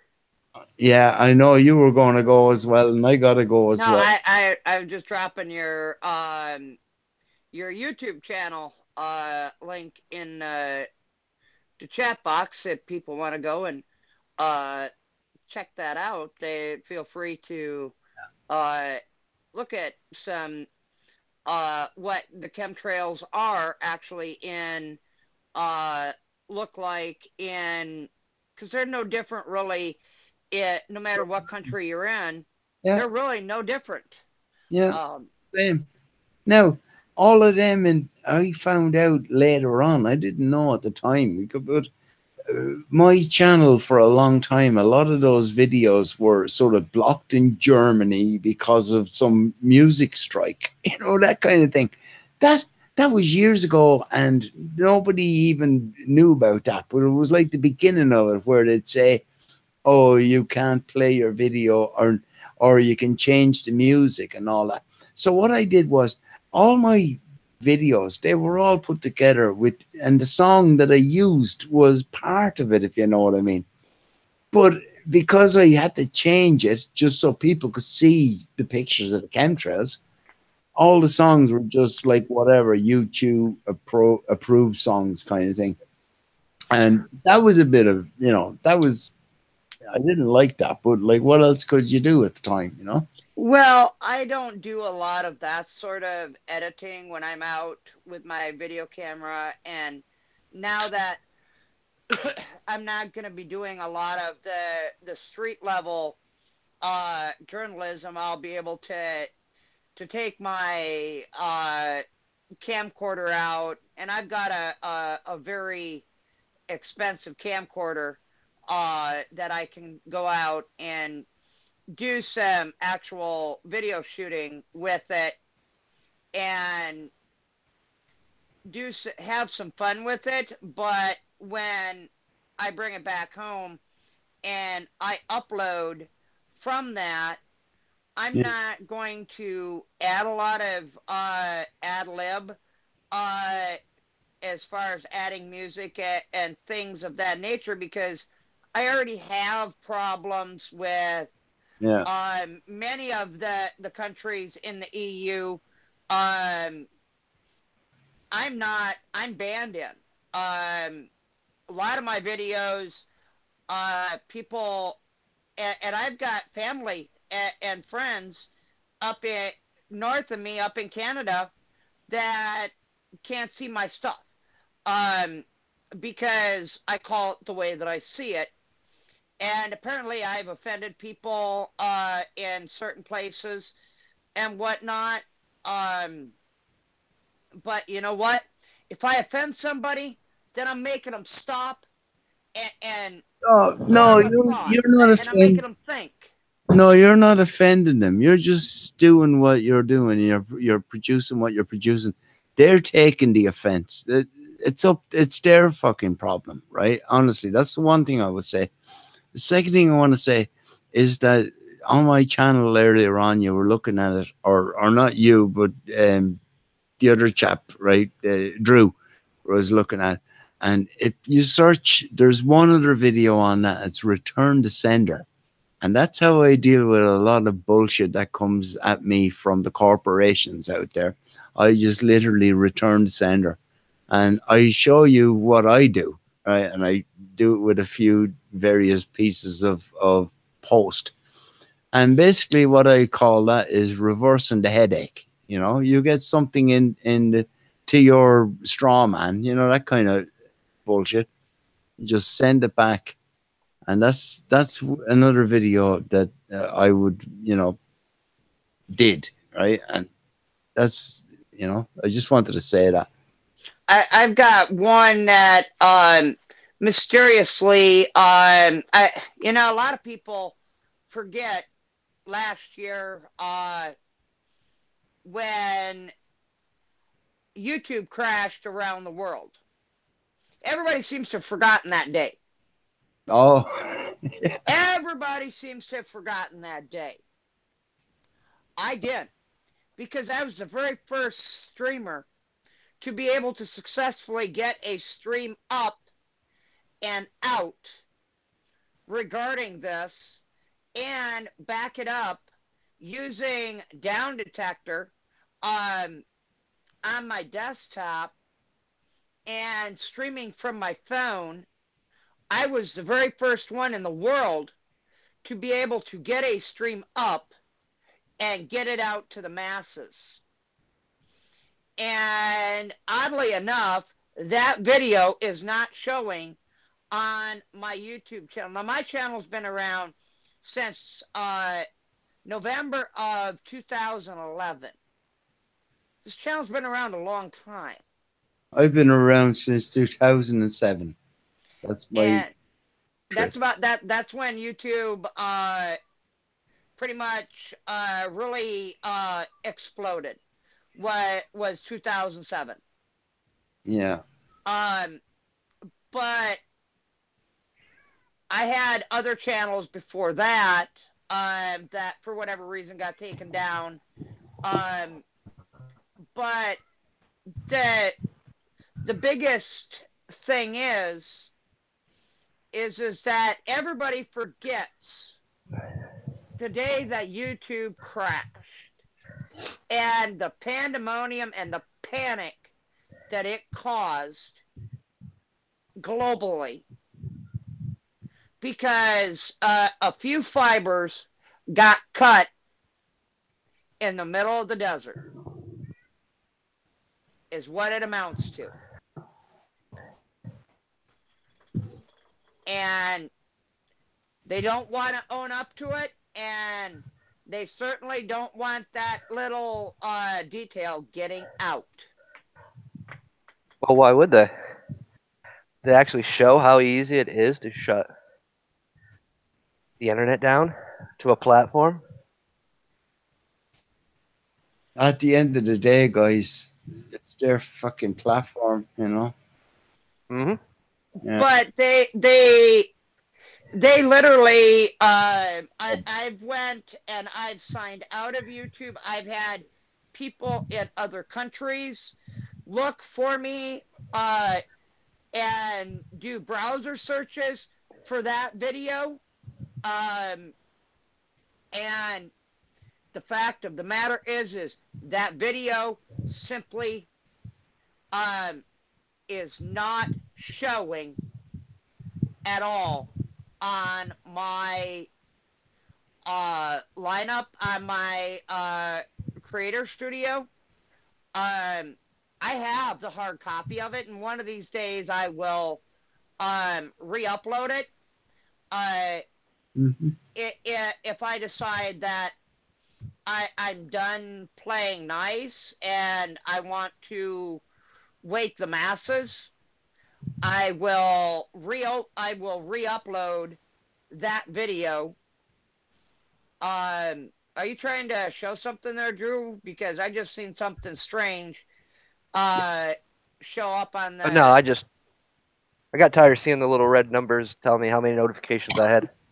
Oh, I just gotta go to the jacks. I'll be back in a second, people. okay. But the bottom line is that everybody seems to have forgotten these very key crucial things. It's a lot like the day that our forefathers signed that document. That was the shot across the bow. Well, yeah. Our Independence Day was truthfully the second shot heard around the world. Yeah. What we're celebrating today was really what the shot heard around the world was all about. It was about us becoming that rebel country that said we're done taking orders from the crown. We're done. We want our freedom. And we've built upon that. And that comes with all the good and all the bad that came with it. There was bad things that happened. It played out. People talk about slavery and try to say it was only blacks that were slavery. Well, let's keep it all the way for real. The first plantation owner here in the U.S. was a black man. Yeah. That's documented history. Yep. The first plantation owner, the first slave owner was black. You know something else? They had Irish people, indentured servants. Yes. Yep. I was just getting ready to go there with the indentured servants. Thank you. Thank you. Yeah. Now, on that note, folks, I have to get out of here. It's 9:00, and I've done push things well out beyond what I can. So Drew, I want to thank you for celebrating Independence Day with me, my brother. You can call me Joe. Thank you, Joe. You can call me Bree. Everybody calls me Bree or Breezy. Depends on what I've ate. Hey, I can get the name right, and I'm drinking. Oh, gee, thanks. I won't Well, call. I hope I'm getting it right, but Yeah. Thank you, Bree. It was very lovely meeting you. And yeah, you can call me Joe or Del, whatever you like. But y'all, please check out his channel. I want to thank everybody who's tuned in throughout the day today. All those channels that we've mentioned throughout the day. I'm not gonna take the time to go and post their home channel links. But all those names that we've mentioned throughout the day, please take time out to go and check out their stuff. Otherwise, till I meet y'all again, whether it be later on next week, most likely, or the following week, it really depends. I bid y'all adieu. Remember, love yourself, love your neighbor as your own kind, especially in this heat. take care of one another. Take Watch care. out for one another, because we're all in this shit together, whether we want to admit it or not. We all in this game of life together. Let not the borders of a nation define our unity. We are all in this together. Always remember that. Okay, Till we meet again, folks. I love you all. We'll see y'all again soon. you have my email. Take care. I'll get your email, Joe, from Drew. Okay, take care. Yep. Good night, everybody. Good night. Night, Brave. Thanks for joining us. Yes, you brought up a good point, and people don't realize that when it comes to the indentured servitude, they Yeah. were actually slaves.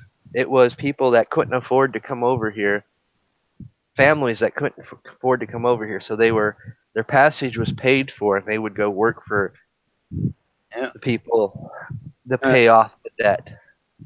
They had, listen, yeah, you can go back into that past, right? But you know something? There was even something even more, closer to our timeline. And that was, did you ever hear of the £10 passage? Actually, that don't ring a bell. Right. I might know it as something else, though. That was something that was available to people in England and Ireland as far back or as close back as the 60s, the 1960s, right? Where people paid £10 and got their passage to Australia. Mm. So they had sort of like a £10 passage to Australia. That was in the 60s. At the same time, they were also trying, they were also getting like people from Ireland, England, into America legally. You know what I mean? Go through. Right. That's like how my dad went in there and how I was over there for those few years, Well, 8 years anyway. You know what I mean? Then we came back home here, we didn't sort of illegally invade America or anything, you know what I mean? Right. But yeah, so I can see, the proper way about things. And like what we were saying there, anyway, that's just what I was, just basically coming out with, in the conversation, And I wanted to thank you as well, Drew, for having me on as well. You're always welcome on your celebration of, the 4th of July and that, So fair play to you, man. It's about celebrating these things with everyone. Yeah. Just because it's our Independence Day, it's also been that beacon for so many people around the world. People that believe in the American dream, the concepts that America. Yeah. Even though, like I said, we're going through our bad times now as well. Yeah. But yet we're still that beacon for so many. Oh, definitely, man. But that's the thing. It falls on either side. It depends on how many fucking communists that are still managing to hang on to power over. Well, there's very few in America now, thanks to what's going on over there with Trump and all that. And, it just seems to be a general turn to the other side, which is cool. And I hope that that's going to happen over here as well, man. Right. I mean, that's... Because... yeah, Trump, he was the monkey wrench that no one seen coming. He threw... Worldwide, he just shook the foundation of every nation, every country out there. Because he was the one that's just not... I mean, he's not a politician. We have seen the development of the degeneracy over the years. That, given who's been in charge, and you just seen the degeneracy of everything. And that, like I said earlier on, he's kind of like pulling the reins and saying, hold on, this is going too far. And I think that's what's going on now. I think everything is being righted, you know, to a certain extent. I To a don't know. certain extent. What, But it's easy. What killed me was when they were talking about, they had that meeting talking about the terrorists. Then you had Trudeau and whoever the other chick was talking about how dare Trump put America first. We're supposed to be a group, but yet they're putting their countries first. What's wrong with putting our country first and focusing on our country?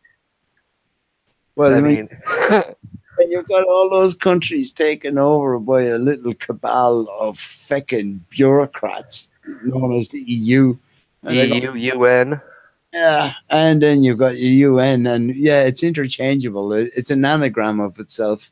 Yeah, it is really. It really is. The same fucking thing. That's what I was trying to say earlier on. You know, all the governments are all they all work together, and Right. one of the qualifications I would give for that now, and you might call me nuts and whatever, is that I don't know what your opinion is on the whole hoax of the moon landing, say, for example, or anything to do with space, right? I don't know, right? You can kick I me off. actually studied astronomy when I was in college, so So did I. I had a fucking telescope, man, right? I know, right? But that's not what I'm talking about. What I'm talking about is government, right? Let's say for the moon landings or whatever, for example. Right? Let's just for the sake of argument pretend that it's all a scam, right? So what have we got? We got the first man in space was from Russia. So basically you've got Russia yep. and America working together, right? Then you got China putting bloody things on the moon. So obviously they're all in cahoots. If that's Let's not forget we're using Russian rockets to put our rockets now into space. yeah, and then the special effects are just completely crap. I'm sorry, man, I couldn't help that one, but that's what I think. You know, Well, I mean, yeah, be honest. You know, that's one of those things that is a big mystery. Was the moon landing a hoax? I've seen some very convincing documentation that kind of says it's kind of hard to argue it. I've seen, what everybody else has seen. It's one of those things. yeah. I'd like to believe it wasn't, but I don't know. I got my questions there as well. I mean, do I believe spaces exist? Yes. I've seen it. I've seen the planets. And by the way, guys, the planets are round. Can't argue that through a telescope, especially a big telescope that I've had access to. But man, Observatories. that's not what I was talking about. It's like who made do you remember a movie called Capricorn 1? Yes, actually, I do. And that's kind of like a hands up blueprint for how to do the moon landings, but like with a drama. You know, they're being forced to do it, right? I don't think that they were forced to do it. You know what I mean? Well, all I'm saying is that was put out there, right? It was put out there and even who was in that? Your man, thinking, O.J. Simpson, and don't forget, whole night were taken up with that trial. That's right. That's what brought all of that trial. I think that's how Court TV came into existence after the O.J. Simpson trial. It's like I'm saying, it's like a sort of a continuum, if you know what I mean, like a timeline. Right. And actually, you point something out that just kind of dawned on me because we got to follow history sometimes. What was going on during the moon landing? Well, exactly. The Vietnam War was, being. Let's go back. I get your question. What do they want to distract us from? Well, they want to distract us from McCarthyism. Let's go back to who actually launched the whole space thing. Right. Yeah, good point. We got to go back to World War II because our space program. Actually, no, we got to go back before World War II to the Jack Parsons and the Black Magician himself, L. Ron Hubbard. Oh man, I know about that dude, but in our conversation, what I was only talking in recent times, right? Who launched? Let me put it a different way. Who launched the space fucking Cold War, right? See, there's another good point because Hey, with his speech, right, about putting a yep, man on the moon. Remember? yep, And then what do we get? We get the Russians with their fucking Yuri Gagarin and all that stuff. And then we've got not the Apollo. Before Apollo, we had Gemini. Gemini. We have Apollo, Gemini, Saturn. And oh man, I swear to God, I'm sitting here in my chair in Ireland talking to you at this hour of the morning, right? And it all just came to me. I said, this is like one big long story. Let me tell you a story, like Right. a script. And that's what it is as far as I'm concerned. I don't want to start a row or whatever, but Right. honestly, in my opinion, we've been fed stories upon stories, and that's one of them. The whole Yeah, I actually do agree.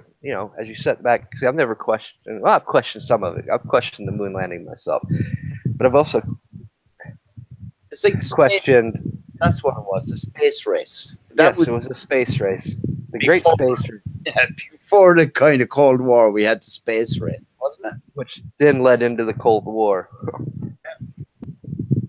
And it's been bolstered up ever since then by Hollywood. And we know what Hollywood is. Well, I know you heard what Trump just announced just No. last week. Oh, you didn't catch that while we're talking about space? Oh, Creating. he's creating. You see, that's where I can kind of go, well, yeah, well, he's part of, like I said earlier on, he's like the latest story in the narrative, but he's actually putting slowing down on the story, if you know what I mean. That's what I was saying about that. Yeah, the space. Yeah, you see, so they're still pushing space, Right. Well, they've been pushing going to Mars. Listen, having said that, and I'm only talking about, like, I had telescopes too. I can look through a telescope, but I can also be a witness to seeing one of these giant triangles. No lights out of it, by the way, but it was literally a solid fucking triangle going across the sky, right? And a few of my friends witnessed this as well, right? This is my claim to UFOs, right? I'm not going to be weird about it, but all I'm saying is, I even at the time I says, yeah, well, this is the best that they've got, the military or whatever. We're witnessing some sort of flyover, right? That's what I've gone beyond all the UFO and space agencies and all that kind of stuff, right? I just thought these guys have, for all I know, that could have been a giant dirigible, like a giant Zeppelin. Mm-hmm. Well, I mean, look at the Black, or not the Black Hawk, the Lockheed. They're Lockheed. Yeah, I'm trying to think of the black plane. Yeah, the original spy plane. The Bluebird. Or the U2. I will follow. They had those planes before we really were building jet engine planes. Yeah, and what I will say to you is, or what we have seen, all of these, because I know all about them, and then we had the F-14 Tomcats, the F-15s, we had the Bluebird. The Bluebird is that big one as well.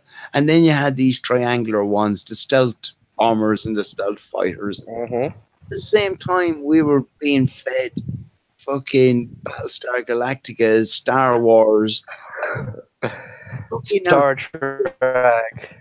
The first movie that I remember saying to myself, this is all special effects, man. But it's models flying at supersonic speeds that don't exist in reality. Now, I'll say that, but I'll qualify what I said. Is that looking at these movies, right? Firefox, that movie, right? And the browser known as Firefox.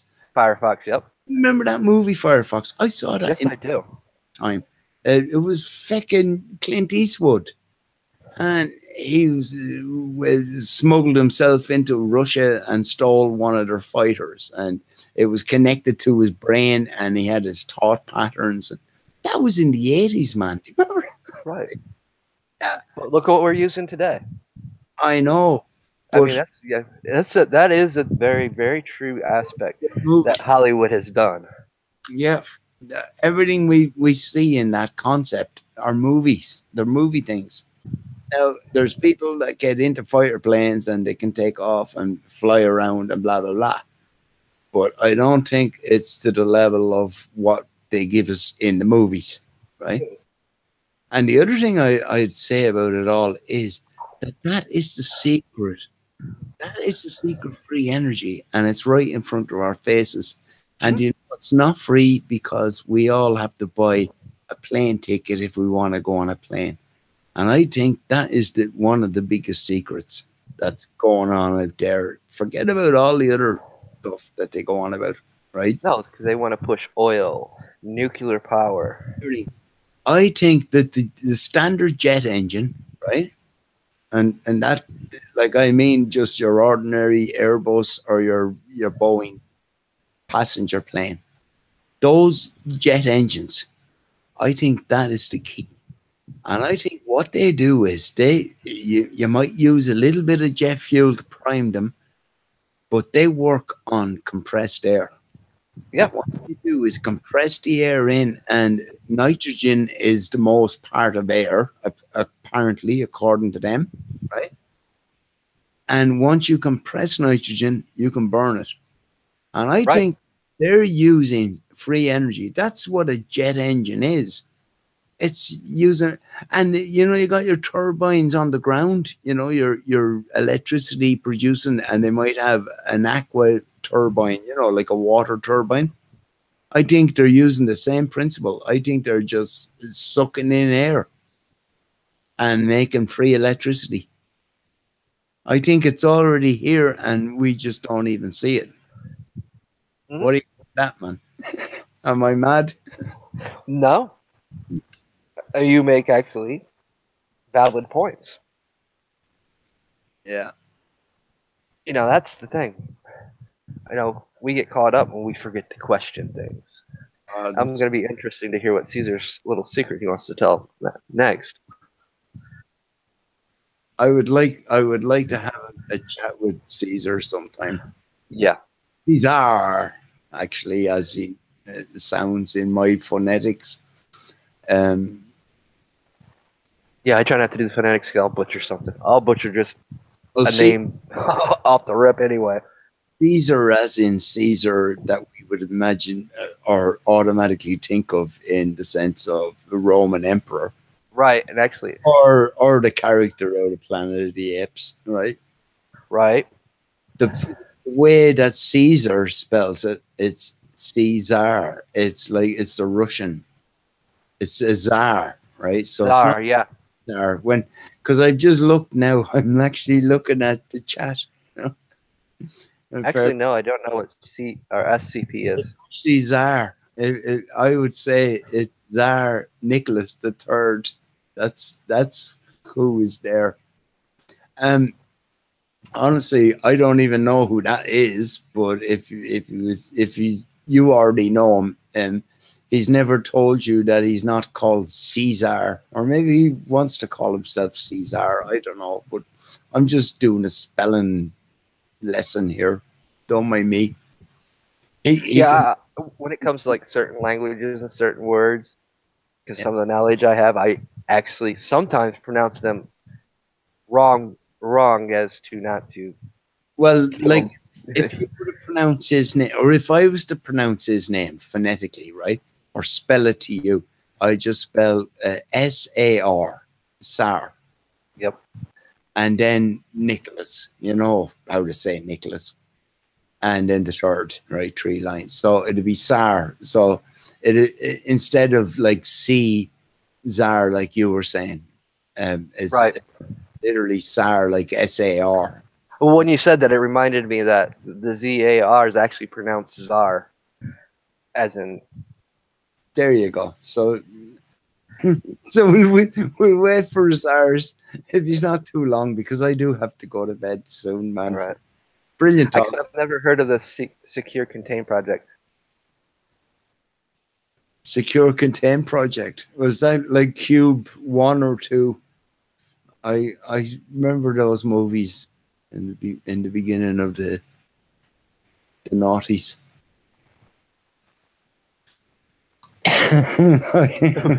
Oh my man. I'm I'm enjoying my home brew. Um I must do a video on sometime. You know, just putting out video. The last few videos I put out was like from a sitcom from the early 2000s, um, called Nathan Barley, and it's very funny. That's interesting. It is. It's interesting, and but what it does is it shows it because it was on the mainstream media at the time. But when you look at it now, look back on it. That's why I started posting it, and YouTube were giving me copyright strike, and I was just hitting them with, "Look, there's a reason why I'm posting this," and I put in a sort of like a little description in the actual description so that people that are watching it know that it's to be studied kind of thing. And yeah, they never took them down, so I'm getting away with it. I'm still showing them, so I must upload another episode because I'm sort of putting up one every sort of 2 weeks or whatever, or when I think of it, that kind of thing. But I don't know. It's just some ways of just being enjoying the holidays instead of just being an activist all the time, or trying to be a truther or whatever. You know what I mean? Or fakeologist. Right. Like, just, We're just having idle conversations now, Rick. We're just celebrating America's independence and just that's it. shooting the breeze, really. Yeah. Jumping from subject to subject, and that subject interests me, Nikolai. Yeah. Cool to touch base with people, just Right. It's all about learning from each other. Yeah. Hearing different people's opinions and views, not judging. Yeah. Because we're always learning from each other. That's why I like YouTube. As much as I hate the censorship and crap that goes on, I love the fact that I can get on here, interact with my audience, learn from my audience. Yeah. And hopefully, in turn, they're learning something from me or learning from something from the guest I bring on, because that's what it's supposed to be about. Excuse me, it's not supposed to be about arguing. Oh no, there's no point in arguing and fighting about stuff. Civil discourse is good enough for me. And listen, man, I really thank you for being such a gracious host, and thanking you for having me on tonight. Right? Yeah, we're definitely gonna have to do Yeah, this at an earlier time so it's not so late for you. Because I've actually enjoyed having you on today. I've actually enjoyed having everybody on today because that means I can actually step back and be quiet. I'm sure people are tired of hearing my voice by now. I mean, people think I joke around. My voice irritates me. I used to set the old answer machine with my voice. So while I was sleeping, because I'm always nocturnal, I've always worked third shift. So if somebody called during the day, I'd hear that answer machine and it'd wake me right up, right up. And, then I would determine like, is it worth getting up for and answering, or is it not important? And go back to bed. It wasn't important. Brilliant chatting to you and meeting Bree and having a good old chat, And that's what it's about: having a good old time, good old chat, good old conversations. Proper discourse, So, listen, man, I'm going to say good night, and I'll say good night to Bree and Zarin as well. And You forward to talking to definitely have a good night. I've got your email now, so I've got you set in my Hangout, so we can chat sometime. And definitely, we're going to set something up so we can have you back on because I've enjoyed this. Excellent. That'll be brilliant. All right. Good night, Drew. Take care. Good man. night.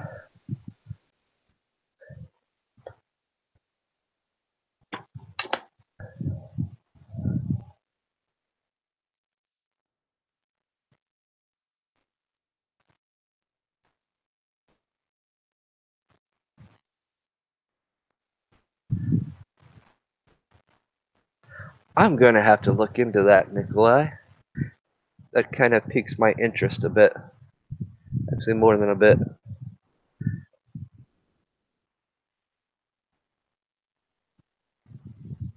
You know, guys, I know we've been on for a little while, which I am going to here shortly wrap this up. It's nice to have guests on. It's nice to interact with people. I can stay for a bit.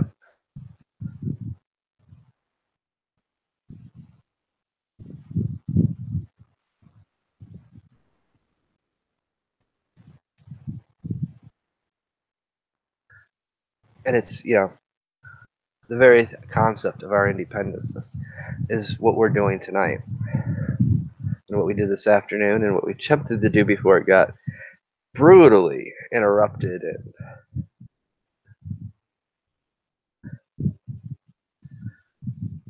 people wanted to try to be abused. Something that I was trying to open up to everyone, but what goes around comes around, and they'll get their due in due time.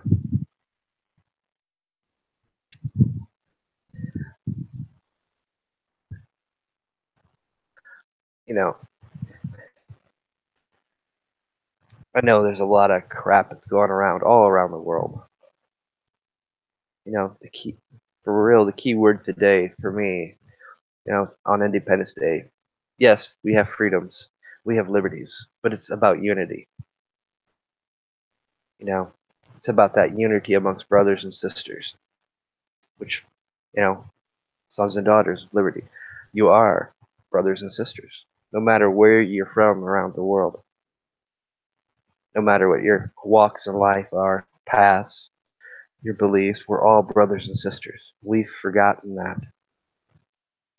That's something that we need to remember, find again. As we start finding that, it makes it that much harder for them to manipulate us, censor us. It makes it that much harder for them to divide us.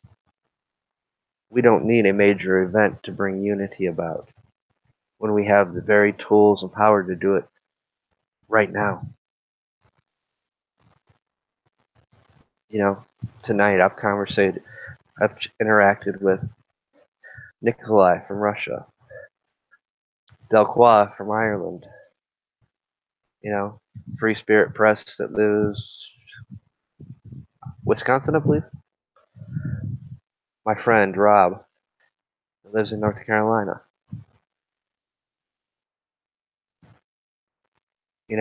That's how powerful this tool, the internet, is. Even though they're using it and abusing it, we have the power to reach millions of people. And they fear that. Because when we are able to do that, we're able to spread the message of unity, the message and the beacon of hope. They don't want that because it destroys the concept of the control that they believe they have. Oh, I have other ways of getting past that red tape.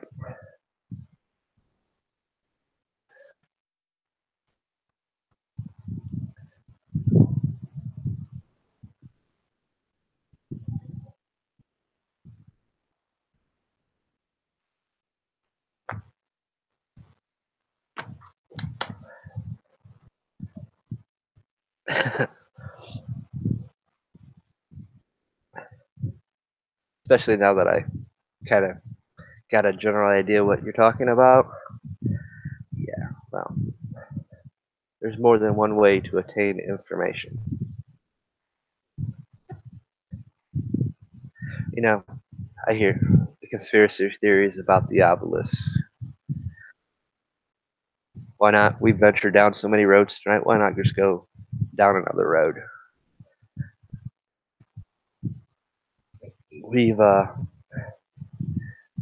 Nobody understands what the obelisk is. We say it's a cult symbol. We say it's a religious symbol. We say it's many things. But yet, what have we created in this age of technology? This age of Ethernet, ether, the air, the airwaves. We have cell towers. What is an obelisk? Is it not a transmitter and a receiver?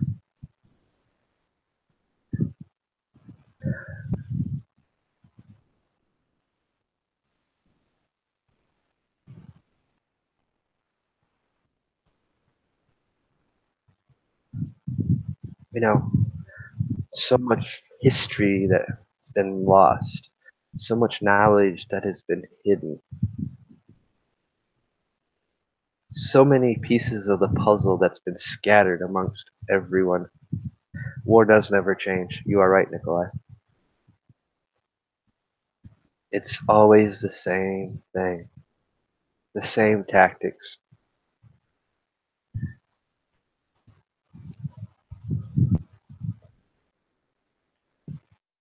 And some people can't see that. You know, minor skirmishes don't make money. Never have. And actually, it costs money. But when you start having world war, global wars, that's when people make money.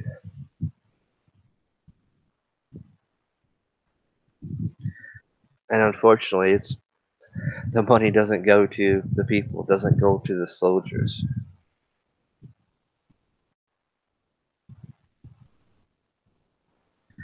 They're the ones that, as Nikolai have said, suffer the scars, the wounds.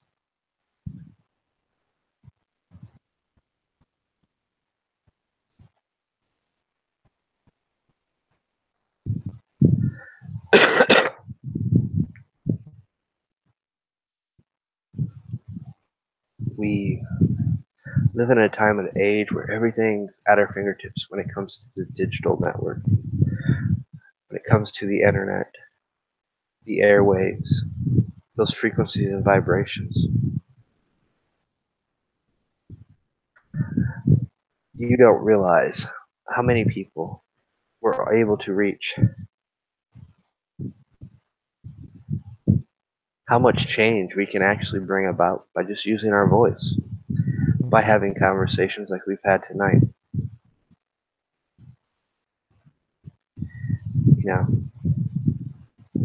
know, earlier I sat there and showed you, just because YouTube shows me this number, I know that's not correct because I can go over to this platform and show you something different, and it's the very same link, the very same video that's on there, but it's not showing 2,000 plus views on it. It's only showing 6 here on YouTube. You want to know when you're right on topic on something? It's the easiest way to tell.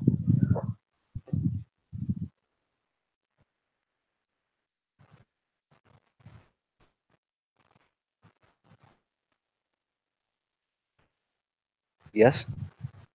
Well, that's a good way to look at it. You're still alive. And and you have a beautiful daughter on the way, which is definitely, once more, congratulations.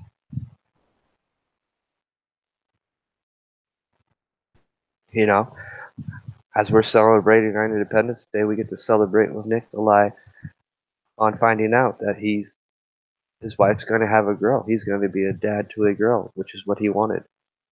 See, these are amazing stories that we get to share with each other, interact with each other.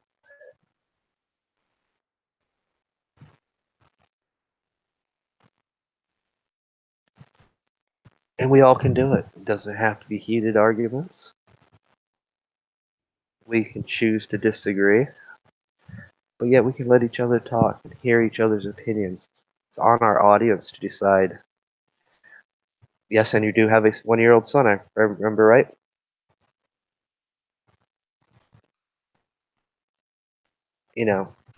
And that's actually something that makes us even more grateful when people interact. Like Nikolai, he knows what it's like to be a father. He knows what it's like to want to protect those that he loves. It's why he more than likely does what he does. You know, me, I'm not experienced that yet. One day, maybe.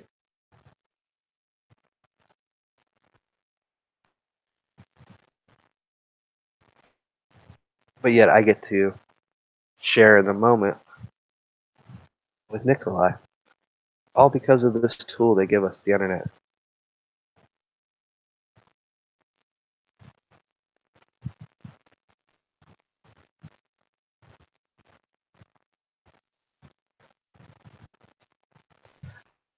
And that's the interesting thing, to hear what people in other countries see. Which, you know, I was actually shocked to hear what Delqua had to say about how so many people in Ireland know when our Independence Day is, but can't remember their independence.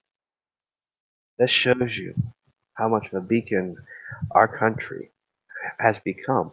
That's not something you get to hear every day or see. That's something that the mainstream media really don't want you to hear and see. They don't want to see that power and change.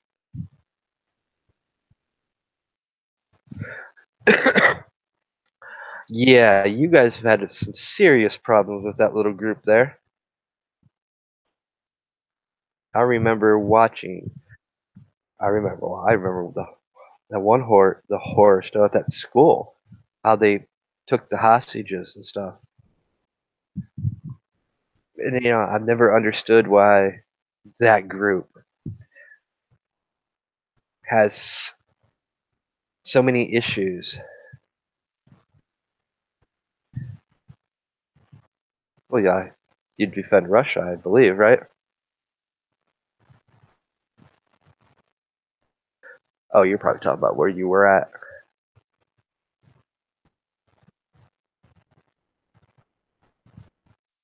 I was gonna say, if it was recent, it might have been probably Syria.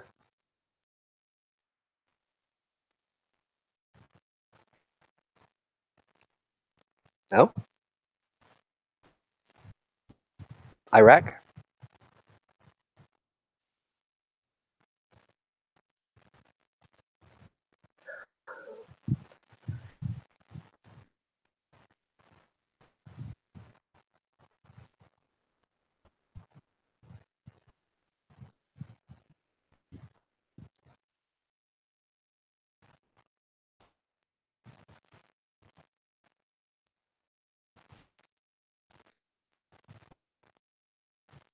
Alright, you're gonna have to help me out on here.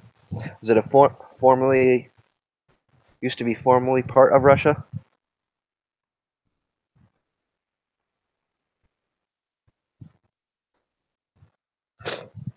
Oh, I forgot about that one.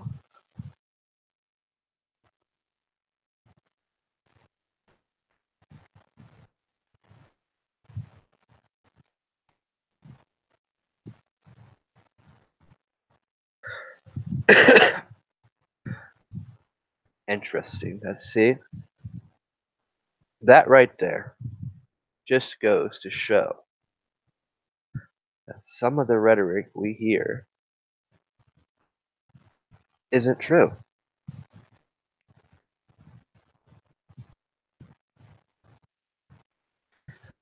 You know, a Russian soldier that's helped defend America and Britain.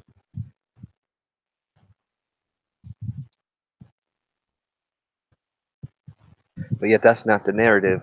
It gets spewed down our throats here in the US. And oh yes, I can already hear what people are saying.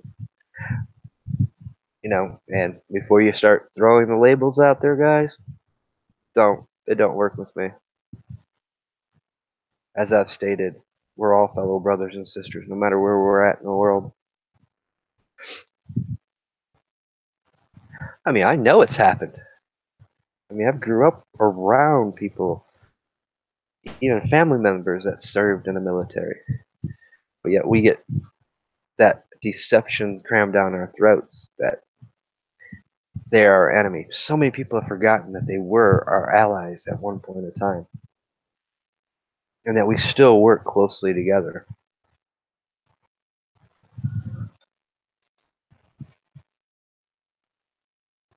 This is the type of conversations that I wouldn't mess with nobody that spits snuff, not even a little bit.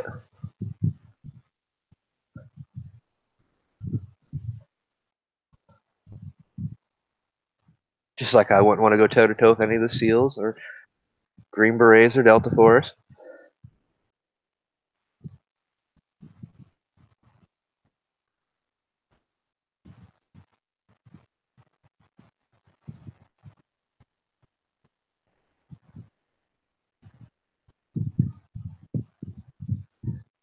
Yeah, it's kind of scary to guess what they wanted to do because I've not yet understood their full cooperation with Britain here of late. I've got questions about that one. Not really. I've pointed out why. We still have people in our government that's loyal to the crown.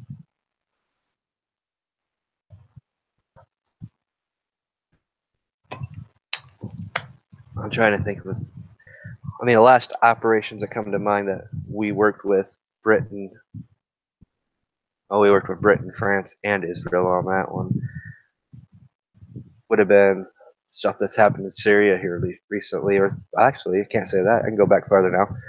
Afghanistan, Iraq, we've worked together.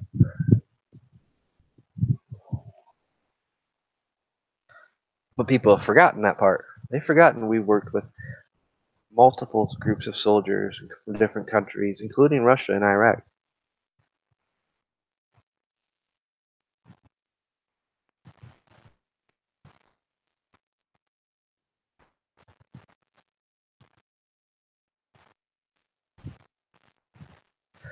Now that's something I have not heard about.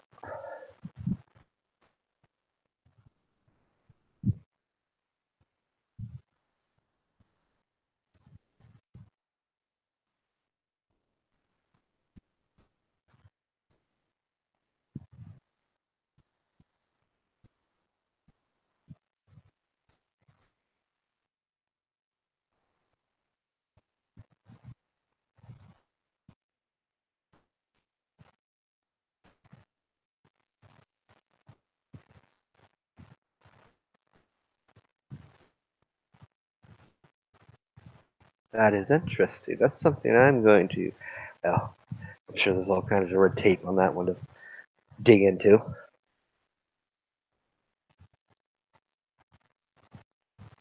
All right.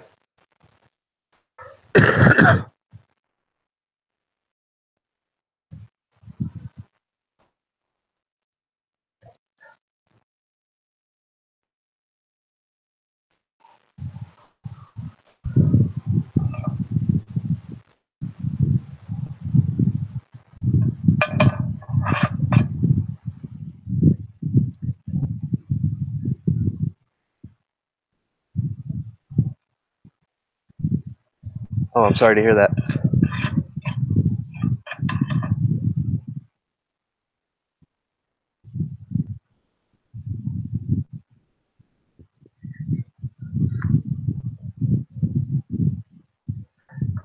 Yeah, I've lost a lot of family and friends when it comes to the war.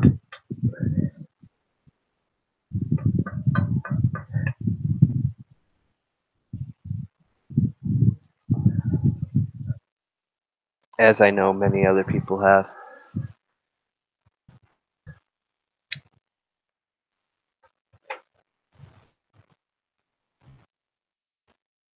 And we're not. I'm not going to go there for this episode of talking about that. That one word, because we know who created that one group.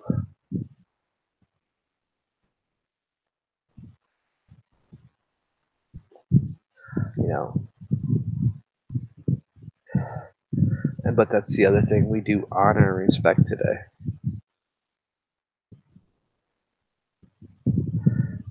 To all those that have served, just not here in the U.S., but around the world. Who put on a uniform, whether it be the military uniform, the paramedics uniform, firefighters, cops, any of the special agents.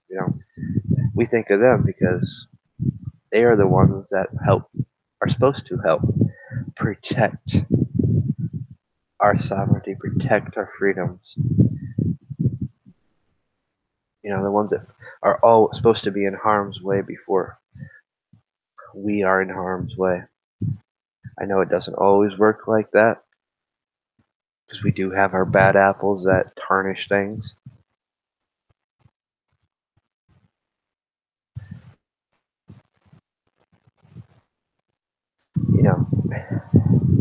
But it goes back to the concept of unity, the concept of being our brothers and sisters keepers. Because we are all brothers and sisters, no matter where we find ourselves around the world. We all have our struggles. Some worse than others.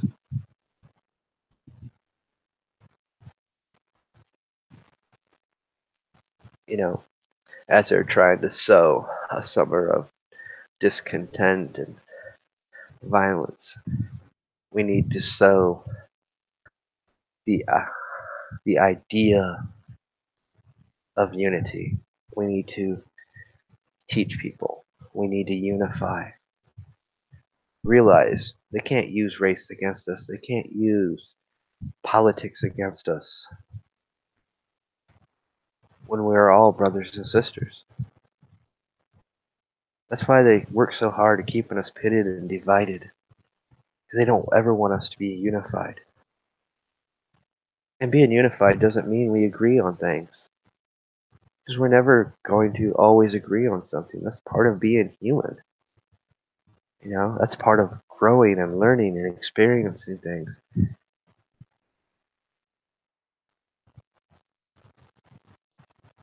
We don't have everything right.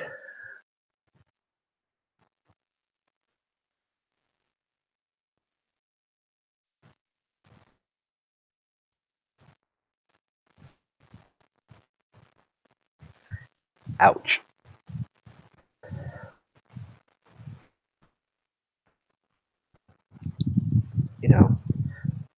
When you guys learn that they use the labels to manipulate and divide us, and understand that's their biggest ploy because it's so effective.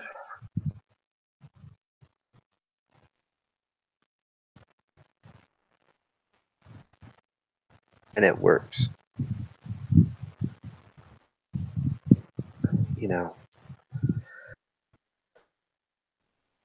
It goes back to what I said earlier about who would have thought it, that people in Ireland know our Independence Day more than they know their Independence Day. That should show every American what a beacon of hope we are to the world. Should also tell you why we're also so hated. Because we are that beacon.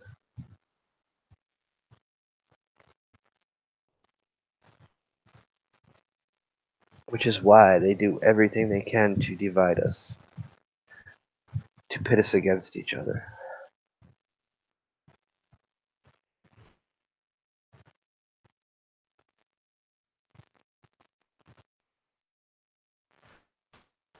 And that is a awesome mentality to have, Nikolai.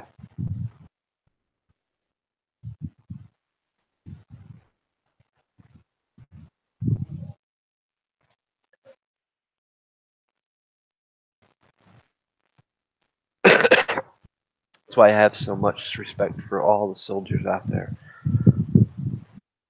Because that's what they do. They're just not fighting for their life and their families, but other people's wives and families.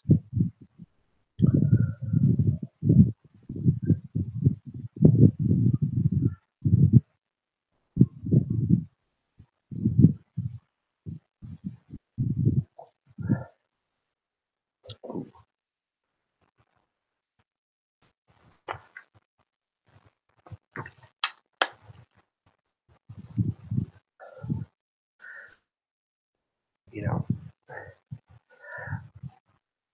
we live in interesting times. Gotta say that. You know, I know people don't think their voices are being heard, but yet I assure your voices are being heard. Step away from the numbers, from the analytics. Venture out to other platforms. Don't just consolidate yourself to one. Yes, I know it's a little work. Trust me, I know it's a little work. It takes me about 20 minutes to post all my links before I do a live stream. But I see the rewards of it. I see that, hey, there's more people listening than I ever thought. And this channel's grown. I am now, I think, at 51, 52 subscribers. But I don't advertise. Don't tell people to like, share, or subscribe because it's not how I do things. I do things organically. I get the enjoyment of watching something grow that I've created. I get to enjoy the quality of the people that come into my chat room. Even though that quality was a little bit tested today.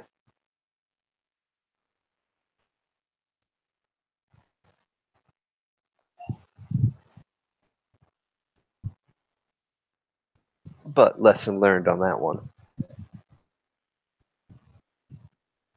And that's also the way I look at those things.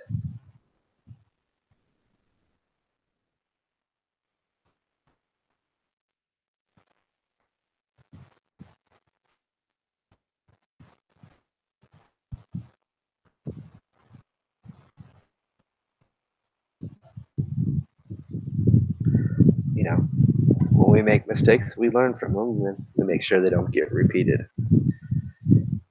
Although I will take that one step farther later.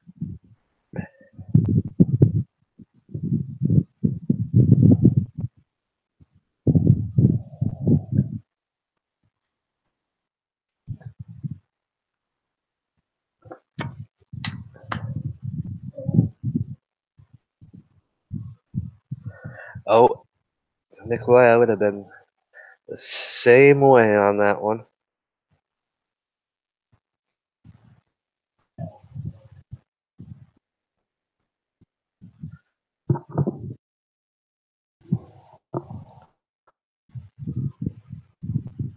You know, it's fun to understand that we can still do these things. That the concept of freedom is still there. And it's not a concept. We prove that every day by the interactions we have with everyone. It's actually a firm reality.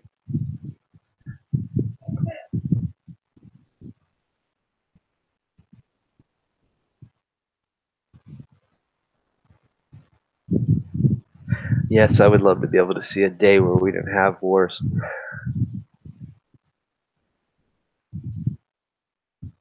Unfortunately, way too many things have to change before we can ever see that day.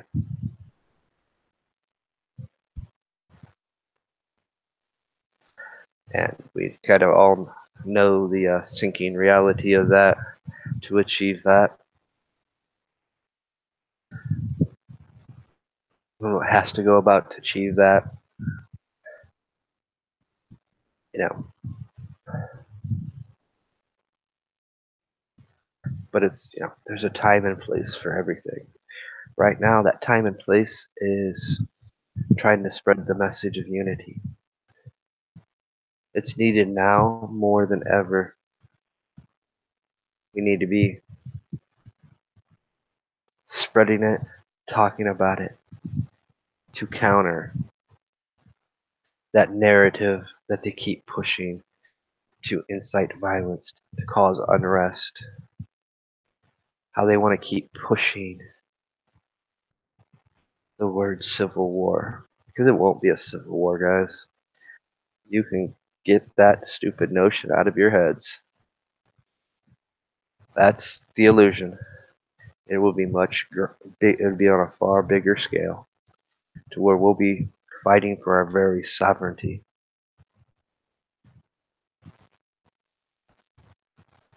That is why we don't need no more division in this country.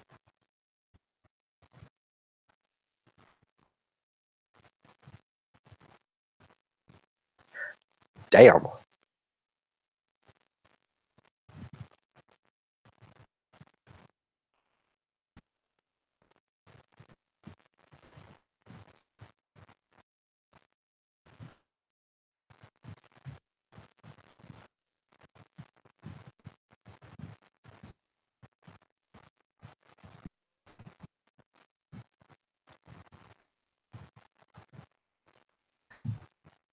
Yeah.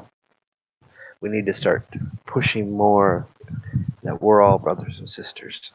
We need to start taking the power they have with those labels away from them and showing people that they're just that, a label that's meant to control, manipulate. The fact is, we should be giving no words power or meaning, only when they need to have power and meaning.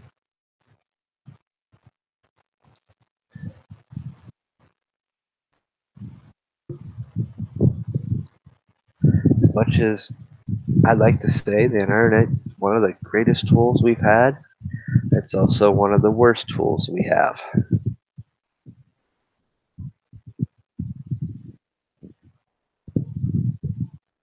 Because it's easy to push the propaganda, it's easy to divide people.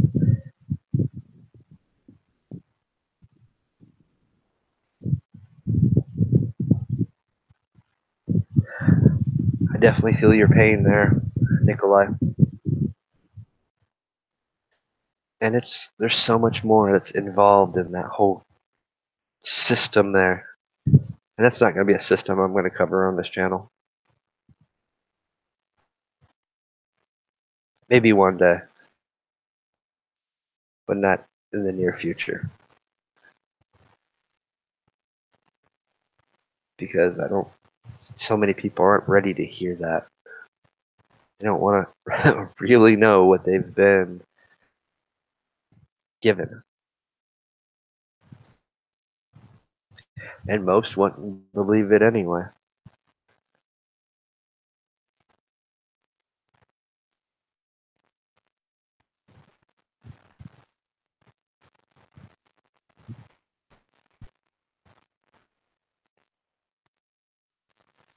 Some people actually forget.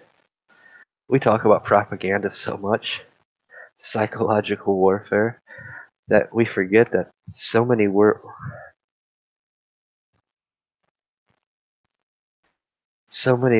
that have supposedly been won in the battlefields were actually won in the shadows from people talking information, using their voices. We will talk soon, Nikolai. I promise you that. I definitely want to talk.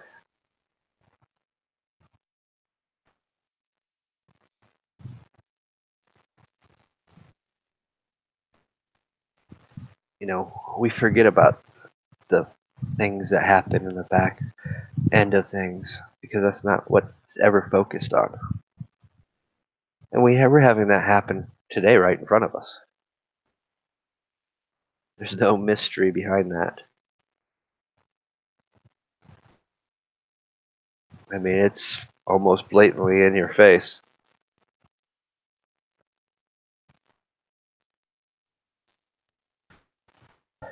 It's just the subtle tactics that aren't new. It's the same song and dance that's been used throughout history. They just change the name, call it by something different to numb you to it until people catch on, then they'll eventually change the name to that.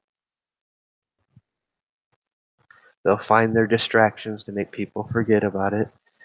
We're living in a day and age where what is trending becomes the distraction. It becomes that shiny object to draw your attention away from something that you may miss. Yeah, not a problem. I'll let people see my ugly mug again.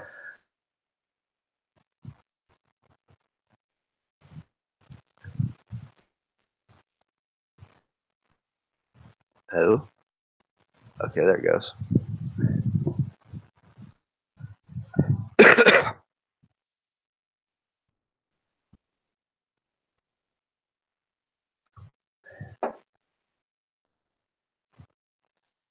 See, I managed to drink that whole thing, and I'm still not slurring.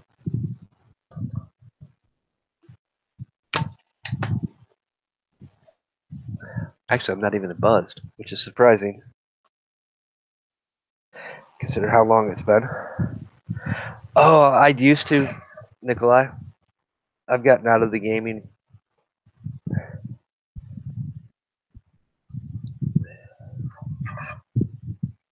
I was more, World of Warcraft, RPGs type tile games, MMOs, but I haven't played in a while.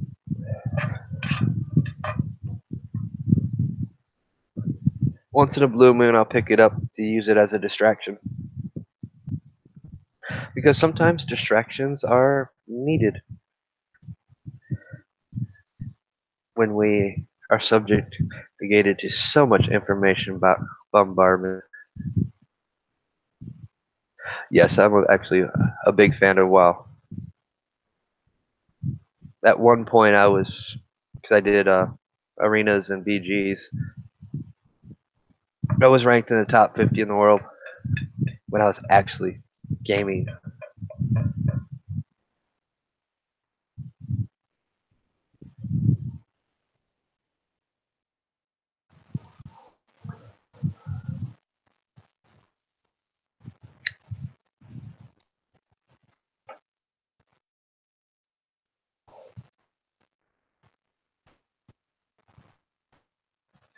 You know,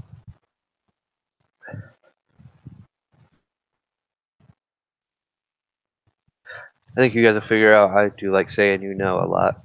Probably a few other things that I don't catch that I like saying a lot. Pay no mind.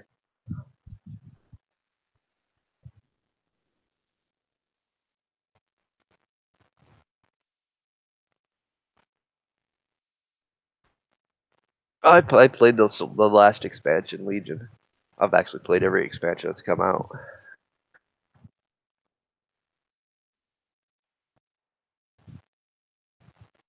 And probably come since the new expansion is going to be released in August, which is about around the time I'll be taking a little break. I might delve back into it just as something of a distraction because guys, we are bombarded with so much information. And we don't realize sometimes how much negativity we're bombarded with. I know Be Rich did an awesome video talking about this very subject. Because especially those of us that investigate stuff, follow stuff, and we're going to use this term that's been thrown around of like them talking about civil war. That is a negative concept. There's negativity there. It's meant to be. It's meant to fuel people to get to thinking about it. And that lingers on you. So it is good to find some other form of distraction and tune things out. When I take my little breaks in October, which probably be September, October, for as much garbage as I've taken in this year.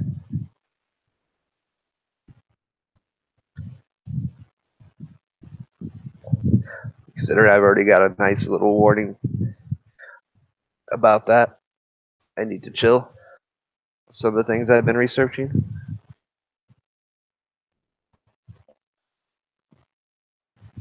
Because it does build up and it will burn you out. Sure, Nikolai.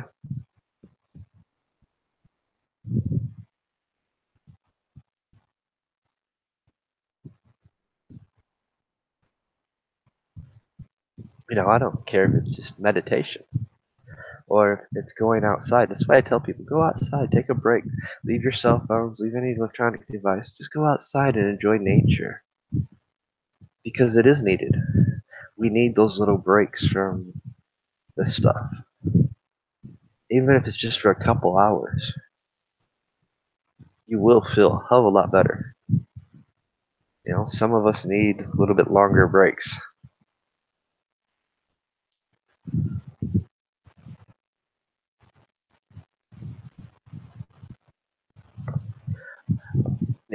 What do I do when I take my breaks? Well, that's interesting that I ask, right? I reflect on everything that's happened this past year. Everything from the goals I set, the things that I've took in, I reflect on them, start questioning them, questioning how I may have reacted to some things.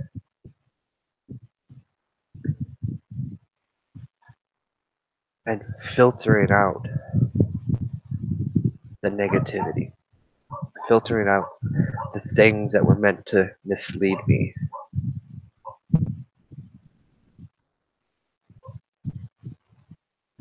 All right, I will.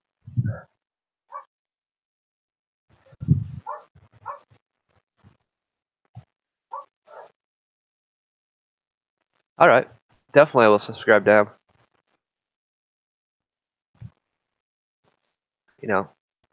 And during that time of self-reflection, I also start setting goals for the following year.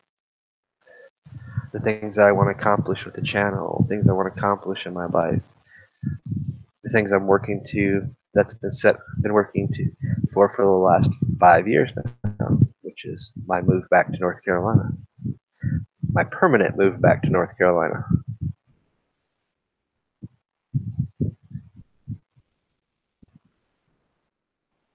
And the things that I need to make changes to be prepared for those things. Making sure I leave the negativity and the baggage from the previous year behind. Taking the lessons I've learned from all of you, from my successes, my failures.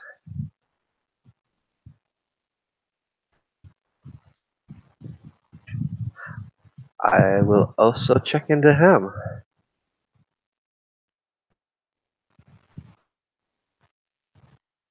Because, we don't realize how much information we actually take in until we step away. That's when I talk about information overload. People don't realize how much they take in. They don't realize how much they actually see and perceive. I give this scenario as you walk into a room. You don't just see what's straight in front of you. Your peripheral picks up all the stuff out here. Most of the times you don't acknowledge it. And as you scan the room, you come to realize that you've taken in all the information in the room, where people are at, what group of people over here. No, I'm currently not working.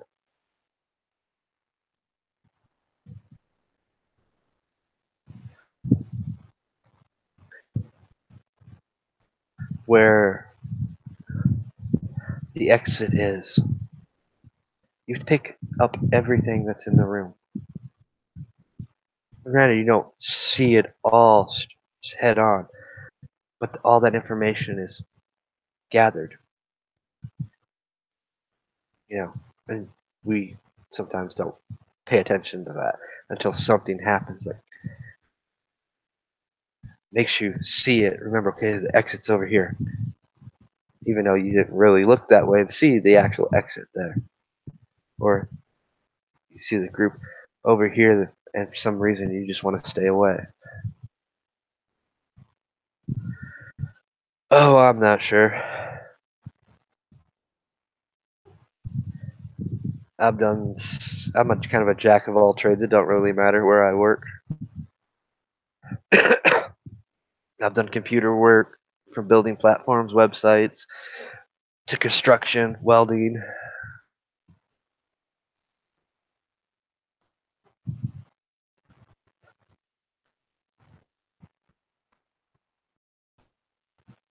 To actually restaurant work. I've been a cook, prep cook, meat cutter, done it all in the restaurants.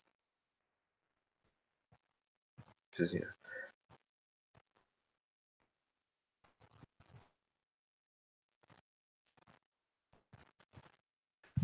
because this will get some people because hey, cooking's my meditation. I get peace of mind when I actually cook. I actually love to cook. Now that's where I find my little zen time at.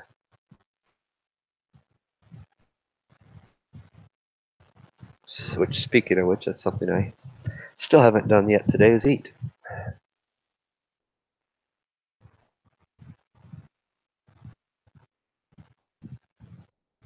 You gotta find those little things in life that pull you away from everything. That you can just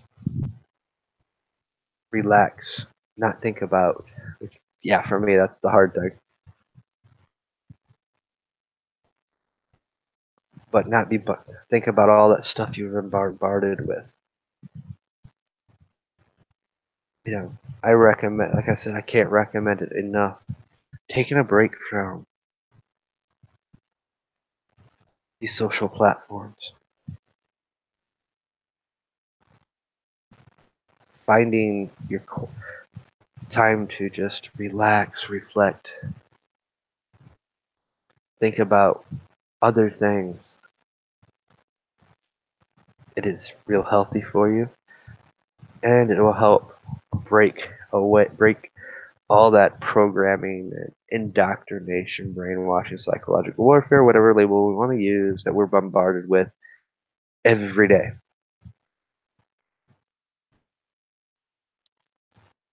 And it'll start helping you to see those things as well for what they really are.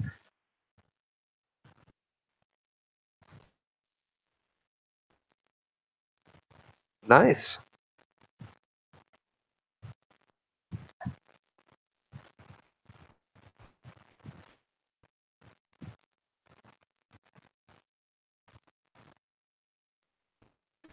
Oh crap.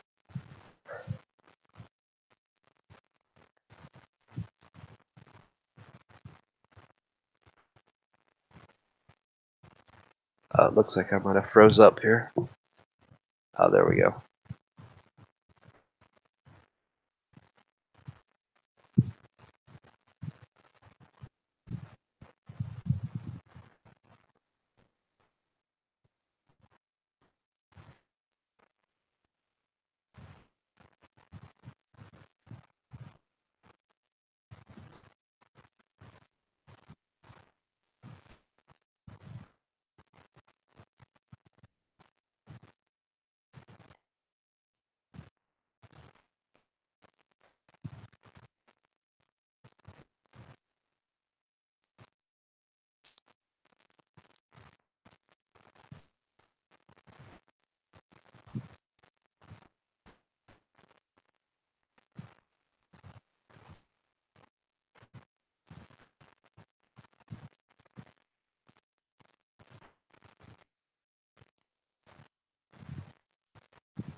Give me a second, guys, before I loot.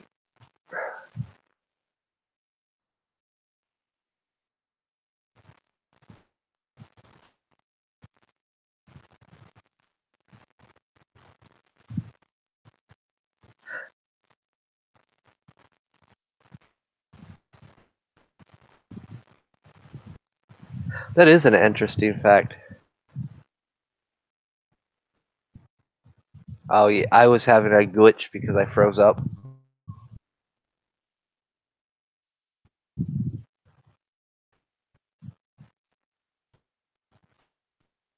I wanted to make sure I subscribed to the people that Nicholas said asked me to check out.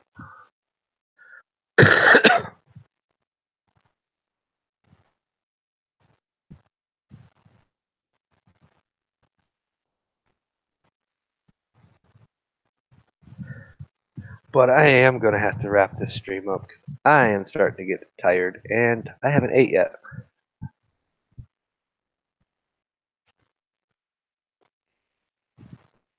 I will wrap this up here now shortly. I just want to smoke another cigarette, chat just for a little bit longer. You know, like I said, it's been a long day. I don't normally do back-to-back podcast over 4 hours long. It's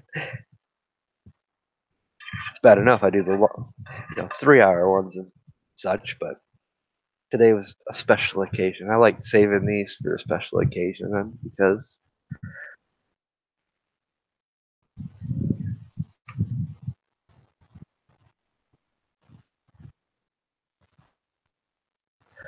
like I said, I'm gonna smoke this cigarette. So you got time.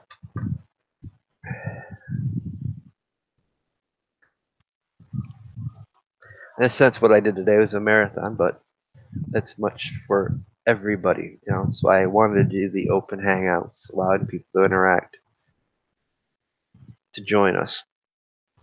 And as we've seen, it can get quite interesting. And as we've seen, it can be also abused.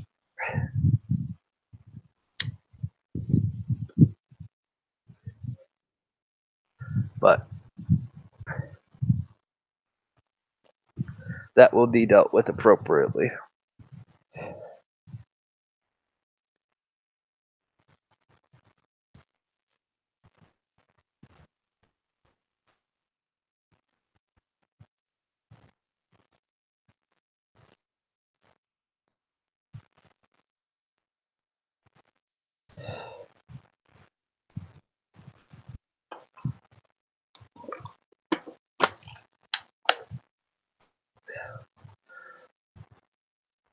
I hope everyone's enjoyed their day, no matter where you may be at. For those in America, I really hope you guys enjoyed your Independence Day, your cookouts with your family, the parades, the beaches, the lakes, the fireworks this evening. Because that's what it's about, interacting with each other.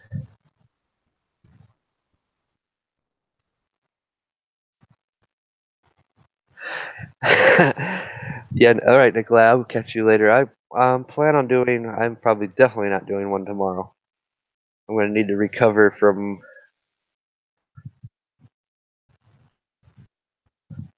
the alcohol, for one, and recover for this long, over 8 hours I've done today in this stream, which I'd enjoy doing with you guys. I think Saturday will be the next one when I go live.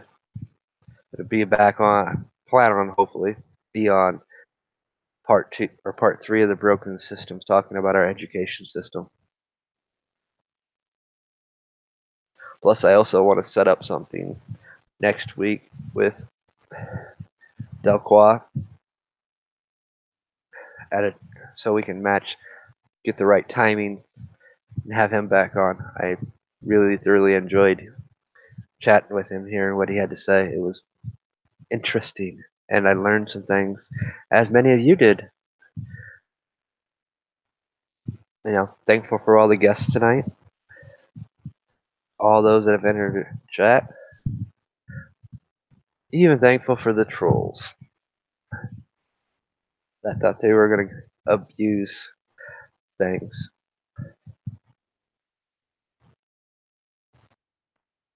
Yeah, I'm not that big. I'm not that much a drinker. I drink once in a blue moon. Literally. Like I said, I haven't had liquor in about 2 years.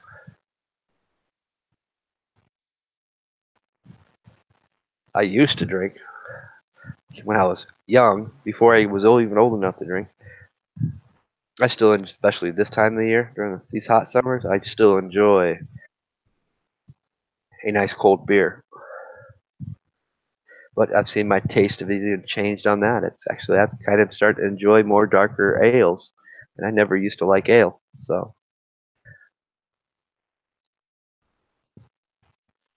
but I enjoy that. I don't know. It's refreshing on a hot summer day after being outside doing work and doing chores and whatnot.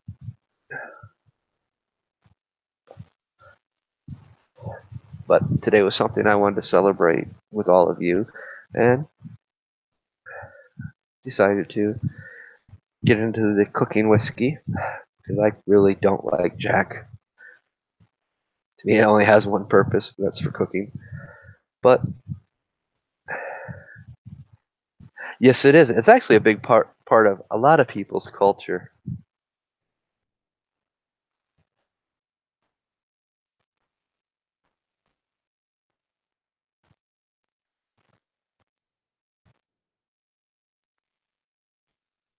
But that's also something you learn as you get older.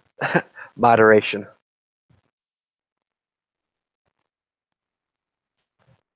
Something we had no concept about when we were younger.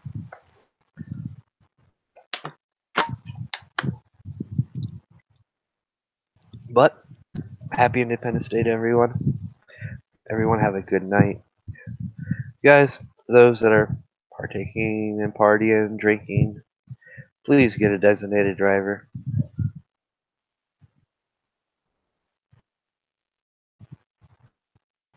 You know, I want to see all of you and hear from all of you. So be smart. Nothing wrong with handing the keys to somebody else. Guys, enjoy the rest of your week.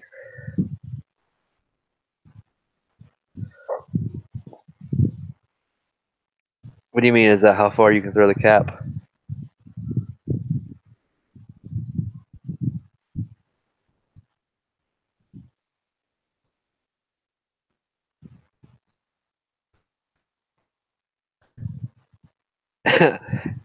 uh, trust me, Free Spirit Press. You don't know, won't even know moderation. Okay, yes, there you go. Everything's good in moderation. Yeah, because I think I've told you I used to pitch. I mean, I Pony League, Little League, in high school. I was throwing 98, 90, 99 mile per hour fastballs. And I've broken several people's hands.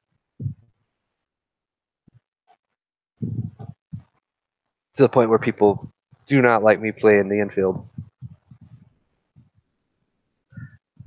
And I still have an arm. Even though the reason I no longer play baseball is because I threw out my arm because, well, hey, we didn't know the things that people know now that you just can't throw heat without conditioning. Yeah, coaches kind of neglected to teach us that aspect of it. But hey, on that note, you guys all have a good night and be safe. And I will see you hopefully Saturday. Hopefully nothing comes up between now and then. And oh yeah, one more thing. Stay cheeky. Yeah, I like that. I haven't heard that in forever.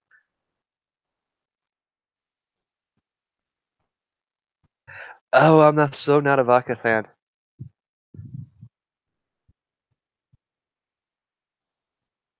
Oh, to me, it's always tasted like water, which is probably what gets you in trouble with the vodka. Now that I think about it,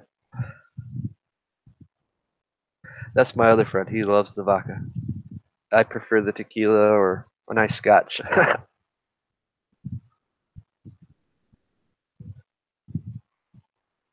Yeah, I want to give one plug before I end the stream before I forget, since I didn't do it. It's not a plug. It's check out tomorrow or Friday At 11, I think, will be Pirate Radio podcast. Though Mr. Anderson will be on. I'm actually really looking forward to listening to that show and hearing what he's got to say. I'm sure he's going to talk about the other Area 52, which is, from what I've read, that things that he's posted is really intriguing. And also, if you're looking for another social network, guys, even though that it is in development, check out worldy.com. It's something that's worth checking out and helping it grow by giving your feedback on things that you'd like to see, things that might not be working, because development has its glitches, and they could really use your feedback and your support. And your support's just by joining the site and giving your feedback. With that said, I'll see you hopefully Saturday. Good night, everyone.